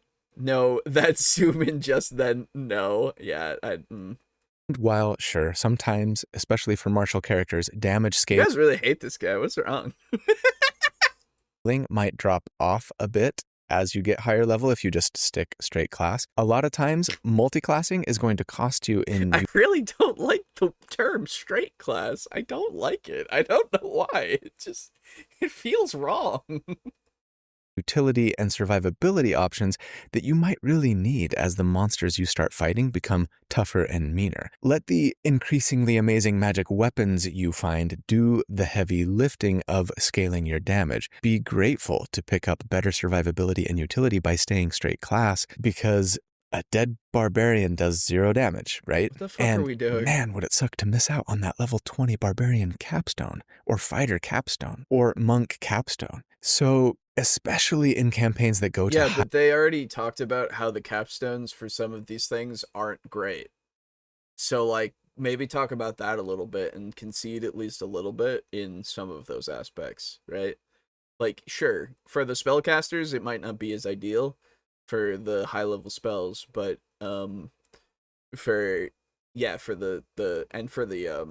maybe for the marshals in general that you've just mentioned, maybe. I don't know. I don't remember their capstones. By the way, I don't know why I also don't like the term capstone for that, but like I get it. I get what it is, but capstone makes me think of college, and I don't know. It just but anyway, it's just a whole different aside. But yeah, sure, that is the case for some things. But again, if I did it, then why? You know, he's a cryptid. That's why he's a cryptid. I don't get it. I really don't. It's just a guy he's got a very square head. That's all I know. He's very rectangular in his brain, apparently. I don't know. Again, good boss face, thank you. Joke's on you, my divination wizard halfling rogue with the lucky feet can't be hit by regret. True.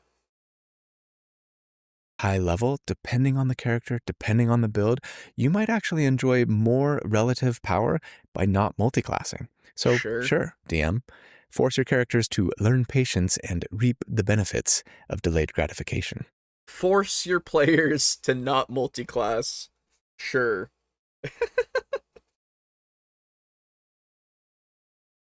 Oh god, what was that even? It was, hey, optimizing by not multiclassing is optimal for some classes. Okay. So it's another optimization argument, because guess what? His channel is also about optimizing. So, crazy. You're telling me that he collaborated with people who are also doing channels about optimizing? Are we forcing our players to be straight classing? Oh, no! No! No, no, no, no, no. Oh, no! Oh, it's bad! It's awful! Oh, very funny. Fuck. We love multiclassing. It's fun. Yeah. And by and large, I'll even say, if you're not convinced by these arguments, I'm not entirely convinced by them either. Why did you make the video to say that they should then? Why didn't you just say might, then? If you're not convinced and you made the video, why don't you put the title to reflect that?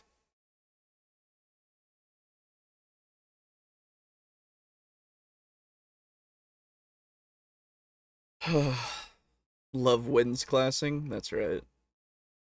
Pride Month classing.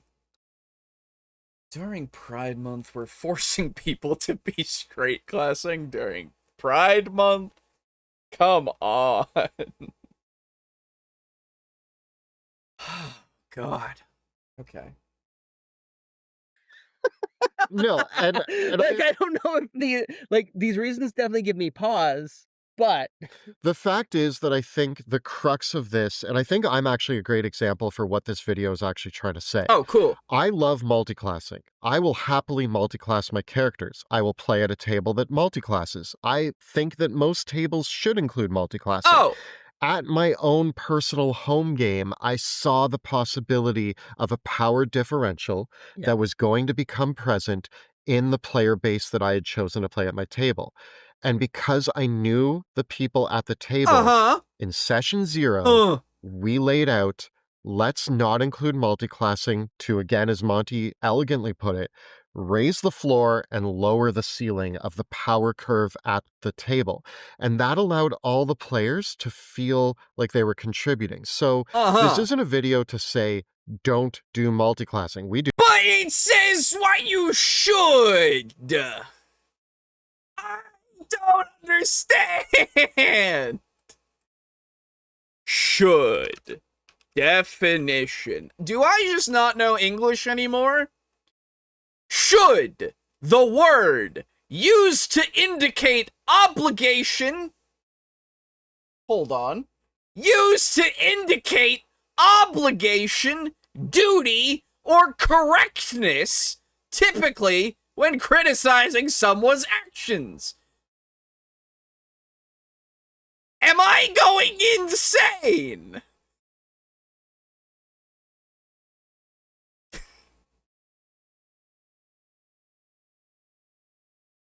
Why did you use the word? Because you wouldn't get fucking more clicks otherwise, and people wouldn't watch your fucking video otherwise, huh? That's literally it. And I get it. I get it. To a degree, you gotta clickbait. Brother, think about it then, and make your fucking thing better. I don't know, man.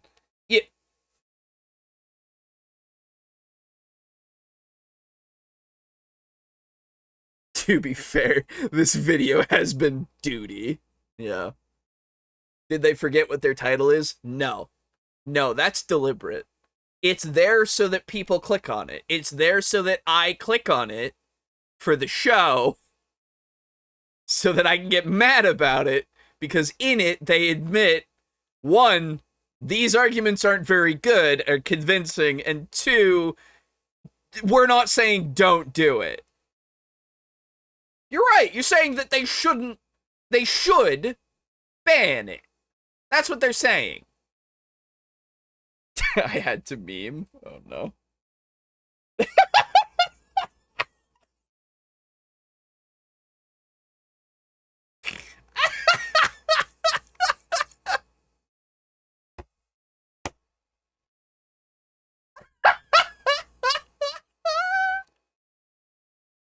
Oh god, that one's gonna be that. Oh god, if anybody comes in who hasn't seen this fucking episode, they are gonna look at that meme and go, "What the fuck is that?"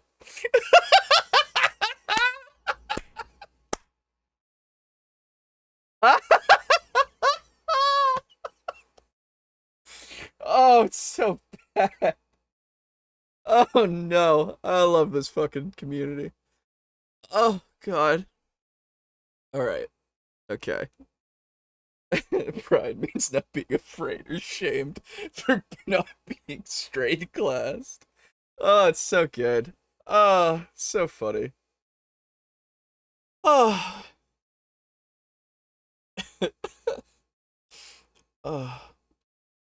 Thank you for that. It's so good. I love it. It works on multiple levels, which is great. Like it's not disrespectful either, you know? Like it still means the same thing. It's great. Like obviously I don't expect it to be disrespectful, but it's just like it's one of those things. Somebody will be like have a pause when they look at it. It's funny. All right. Do it all the time. We love it. We do it with most of our characters. What this is saying is that assess your table and decide if these points are valid for a reason why maybe you're given permission to say to your players, I don't think multiclassing is going to work in this game. Let's not use it. Yeah. Yes. Have that conversation in session 0. Have that conversation with your table. Agreed. Know your players, know your table. No, when you know your players, you know your table. Okay. Here's the thing. Here's another big fucking issue I have. Okay? Here's another big fucking issue that I have with this fucking video. Right? You go into this and you wait until the very end to say this. Okay?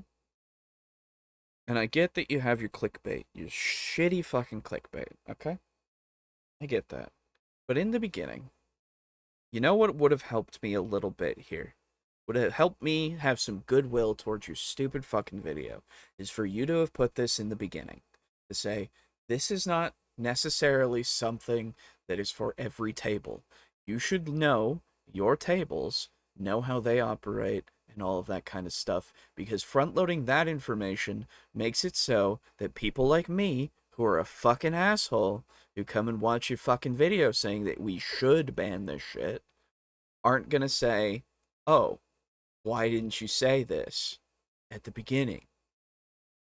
So that people who are like me don't get up in arms about it for a good 31 minutes and 30 seconds to say, oh, this doesn't necessarily apply to everybody. Obviously, that is an implication that we all know. But think about your audience that you are catering to, or the people who are going to find the video who have never seen anything else. Just think about it for a second, because you are one of the D&D YouTuber resources that people turn to. And if you say that this should be done, say might later, and then at the very end say, nah, don't worry about it if it doesn't apply to you, you're sending so many messages.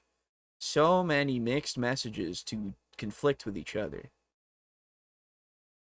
Okay?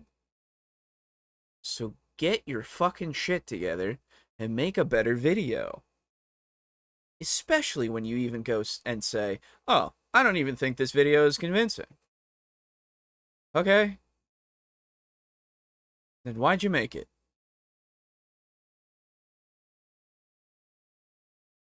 Oh my god, it's the same thing I said. Just talk! Exactly. Not if, when, yeah. You can make that decision with being informed of like why multiclassing can be a problem, and knowing that, yeah, we know that these problems exist, but we still think it's fun and still enjoy everything that multiclassing brings to the table. Because I think that all of these issues are not insurmountable, right? It just leads to overall a higher power level Why game. didn't you say this in Puts the a little bit beginning? more work on your shoulders as a DM to justify some storytelling stuff. If that matters to you, maybe it doesn't at all. It's fine. And Yeah. like I've been playing with superpowered multi-class characters Why? for like a decade now, Why and do you use the word superpowered? Why do you gotta use the word? Just say powerful. You don't have to say superpowered. I get what you mean, but it creates this weird thing for people, because they're like, oh, you're playing superheroes. That's the thing that people say. You know that's a thing that people say. Stop! I'm just kind of used to it. It just definitely is one of those things that I think where it bothers me the most nowadays is from the design perspective. I definitely feel like it's such a there's so many cool things that we could do in 5e if we Agreed. didn't like and introduce them at early levels, if we didn't have to worry about people just poaching them with multi-classes. I mean, that's Sure. the thing that we're not talking about because that's very niche to designers. But I will Yeah. say that, like, I think that we could have way better design in 5e if multiclassing Yeah. didn't exist. But that feels like a whole other topic Yeah. that the general audience might not care about. But I just think it's an interesting point to bring No, up. it is. It also, hey, guess what else? If multiclassing was not put in as an afterthought, or at least fucking say, I don't know, like that it could be improved to a point that actually like mimics what it used to be, it might make design even better. Like I don't know, like you could say stuff like that too. That's the thing. Not that it doesn't need to exist, that it needs to be improved. It can stay. It's been a staple for a little bit, and honestly, I like the idea of multiclassing. It makes sense to me for something like this kind of game. And hell, Pathfinder 2e does it so good. Fucking 4e did it so good. You know? So just fucking do it. Are they saying multiplayers are stronger than straight players? Okay, I gotta stop. Slay multi-queen. Indeed. Slay multi-queen. Oh, God. There's 2 minutes left. I think multi-classing is one of the reasons why we can't have nice things. True. What? True. So, if you have other thoughts on multiclassing, if you disagree with all of this, like you don't need to convince us that multiclassing is awesome. We're here to raise awareness of the points that you might want to consider when you're looking at multiclassing and how multiclassing is one of the elements of 5e that you should pay careful attention to when you're planning out your games. Why didn't you begin the fucking video with all of this? Why didn't you begin the fucking video with all of this? It's such a better thing to start with, not end with, and even end with. You can do both. You can fucking bookend it as much as you want. Why didn't you say this in the beginning? I swear to God, I'm going insane. You cannot be doing this to me. You cannot be doing this to me. Please stop. Just sign off like you used to or something. I don't know. I don't care. Just don't do this. You're making it worse. Oh God, they're raising awareness. Where's the GoFundMe? And if you want to argue with us, you can. But if you just want to kind of go off in the comments about what you like about multiclassing, what you don't like about multiclassing, has it impacted your games? Have you tried running campaigns where multiclassing was not allowed? And did you find that easier as a DM, better as a player? What was your experience like? Tell us all of that in the comments below. The videos that we make on our channel are made possible Oh, thanks to thank the God. incredible generosity of our thank Patreon God it's over. supporters. Our patrons thank get some God. amazing benefits for signing up on our Patreon, including early access to all of our videos 1 week before they drop here on YouTube, as well as at our higher patron tiers, access to awesome bonus game content and things that are under development for our future publications. Cool. You can join our Patreon and get on our patron-only Discord server, which is the best part of it all, by following the links down below. Cool. And if you want to see us multiclassing a whole bunch in an actual play series, you can check out our games in the world of Draconine, which air Tuesday evenings right here on YouTube. All the previous episodes are right up over here. And we got plenty more coverage of D&D 5e and all those fun multi-class builds right up over here. Please subscribe to our channel, like this video, and ring that bell so that you never miss an episode. Thanks so much for watching. See you next time. In the dungeon. Aren't they the ones that said they won't play 2024? Like they aren't going to be doing that or something? I don't remember. Oh, God.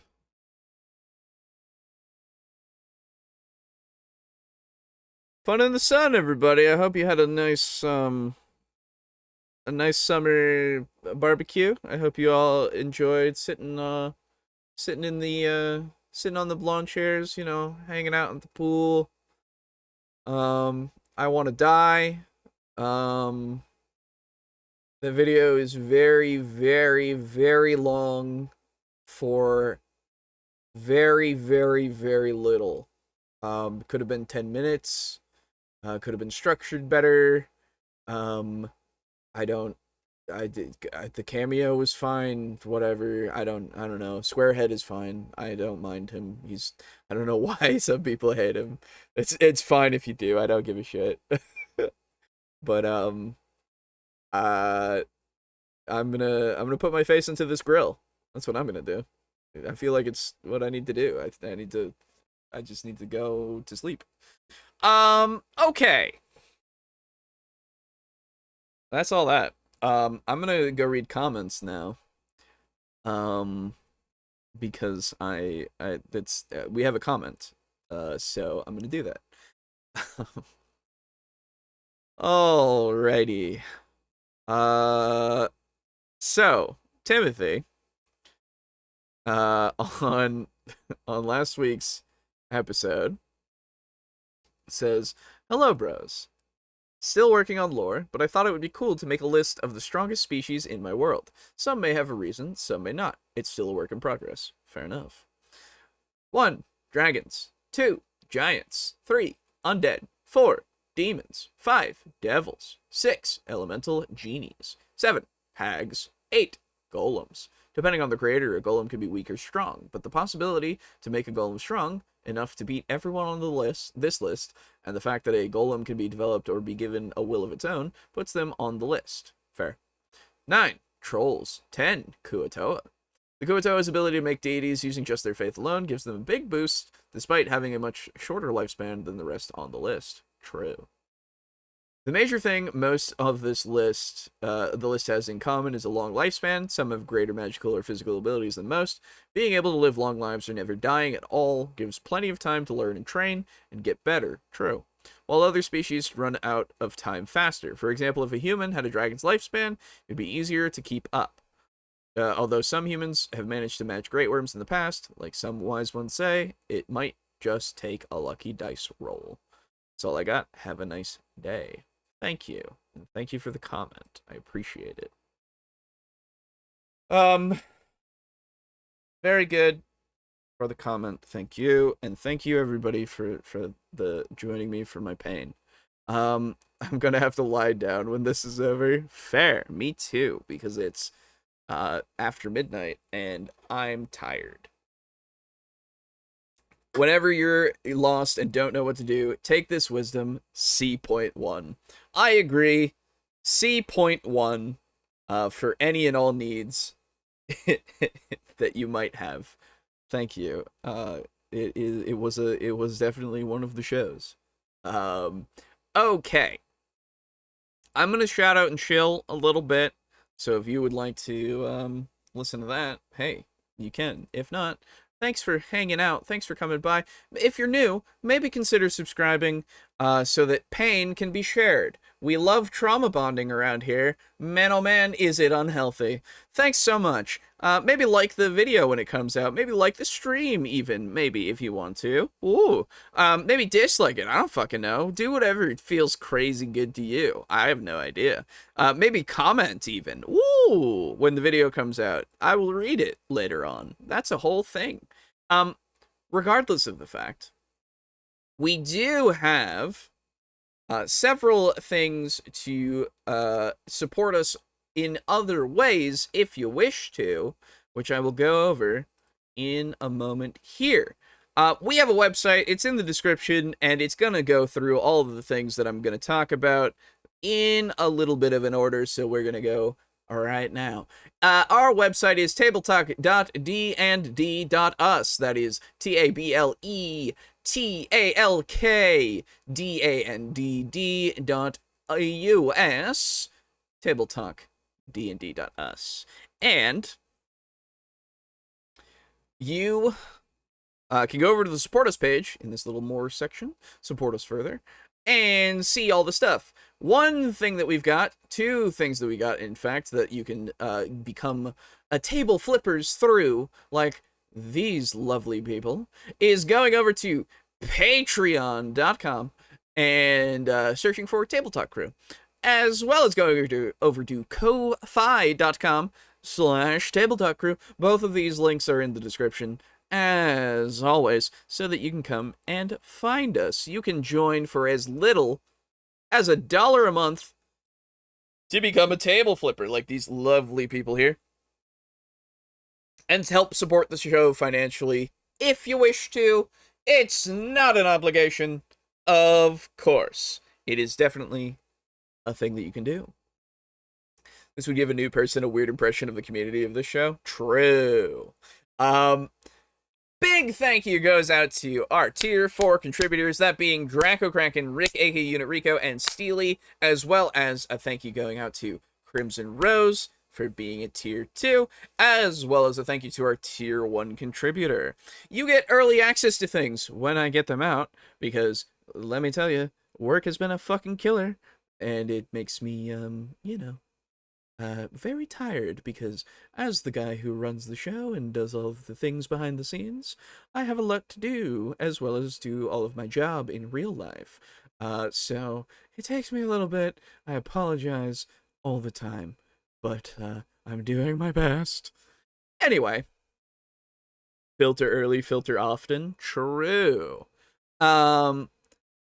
Regardless, if you wish to join these, you can, and get access to that early stuff. I do plan on making that video about my audio settings and everything, for those of you who might have some interest in utilizing OBS to make your own show that's better than ours. Please do. Regardless, you also, going through this, can go to our Fourth Wall shop. There is a new addition to it, in fact.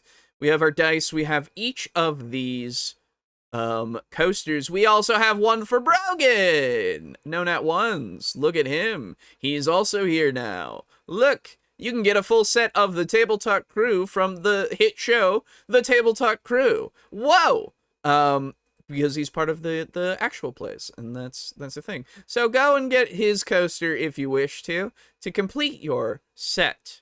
Or you can get the TableTalk Crew mousepad even, or the mug.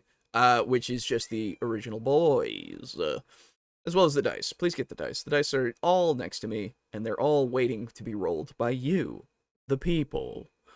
Anyway, continuing on through the website, you can donate to our PayPal directly if you wish to through this little link right here, if you want to. You can also go to Humble Bundle using the link from this little hyperlink, as well as the link in the description, to go to Humble Bundle. Oh my goodness, there's a thing going on. You can go to Humble Bundle, and anything you buy through Humble Bundle... Oh, I'm excited to get Soul Reaver 1 and 2 remastered at the end of... which month is this one? Next month, maybe? Not this month? Yeah, so this month, actually. Very cool. I actually am really excited for this. Anything you buy through using our link will give us a little commission, whether it be the Choice Bundle, whether it be any of these lovely bundles here, like Monsters, Traps, and DM Tricks for D&D and DCC. Ooh, very cool. Or these RPG Game Book Master books, or any of the bundles, or anything through the store, or any of the Choice. There was one other bundle that I saw that I want, that I can't afford right now, but I want somebody else to get it for themselves. The Deadlands Mega Bundle only has 4 days left. If you've ever thought about Deadlands, go and get it from this bundle. You'll have a bunch of stuff. Look at this. For 25 bucks, you get 85 things. I really fucking want this. I'm gonna get it. I can't afford it, but I'm gonna get it. Regardless. By the time this goes up, it will have like a day left, so be quick, please. Anyway, that is another way that you can support us. Use the link in our description when you buy stuff, and you'll give us a little kickback. Regardless, we're also affiliates with Drive-Thru stuff. Drive-Thru RPG, fiction, comics, cards. I only have the Drive-Thru RPG link in the description, but you can easily get to the other ones via that link. It has a bunch of new content like Daggerheart that I hear is interesting. Star Trek too. Ooh. And a bunch of stuff that is user submitted, and I don't know why these aren't loading, but it is a lot of stuff that you can get cards, comics, and fiction through those ones. All of the links in the actual website, they go to their separate areas, but all of them within 15 days of purchase, within 15 days of clicking the link, if you make a purchase, will give us a little bit of a kickback for like a 4% or 5% kickback. So if you want to get anything like that through our drive-through RPG that isn't in a humble bundle, maybe, then go through it that way. Use the link in our description, or the links on the website. Yeah, that's all that stuff. That's it. That's all the support us in financial ways if you want to. I love this show. Thank you. I think I've already had enough Soul Reaver for one night. I hear good things about the Legacy of Kain. That's why I'm excited for that one. Anyway, I think that's enough for tonight. I think my brain hurts a little bit, and I think I'm ready to go lie down and listen to Mystery Science Theater 3000 until I fall asleep. Maybe, you know what we should do? We should do, like, Table Flipper watching Mystery Science Theater 3000 together. That would be fun. I feel like that would be neat. We could just put it on and all just hang out and just listen to it, you know? Like, it'd just be a thing. I don't know. Maybe something like that. I don't know. Anyway, this is all on YouTube, so it's cool. Obviously we wouldn't like record it or anything. It would just be and us like hanging out in like the Discord and such. I don't know, man. If you want to do whatever you want, it's fine. Don't worry about it. Anyway, it's a thought. All right, I'm gonna go. Thank you again for joining us for the evening, and we'll see you next week for something else. Goodbye, everybody. Goodbye. Go on. Get out of here. I'm not your dad, but I'm dressed like one. So, get out of here and go do something. Go do something. I don't know. It doesn't matter to me what you do. It's whatever. It could just be getting up and leaving. That's something you could do. I don't know. I'm not your dad. I can't tell you what to do. Get out of here. Bye.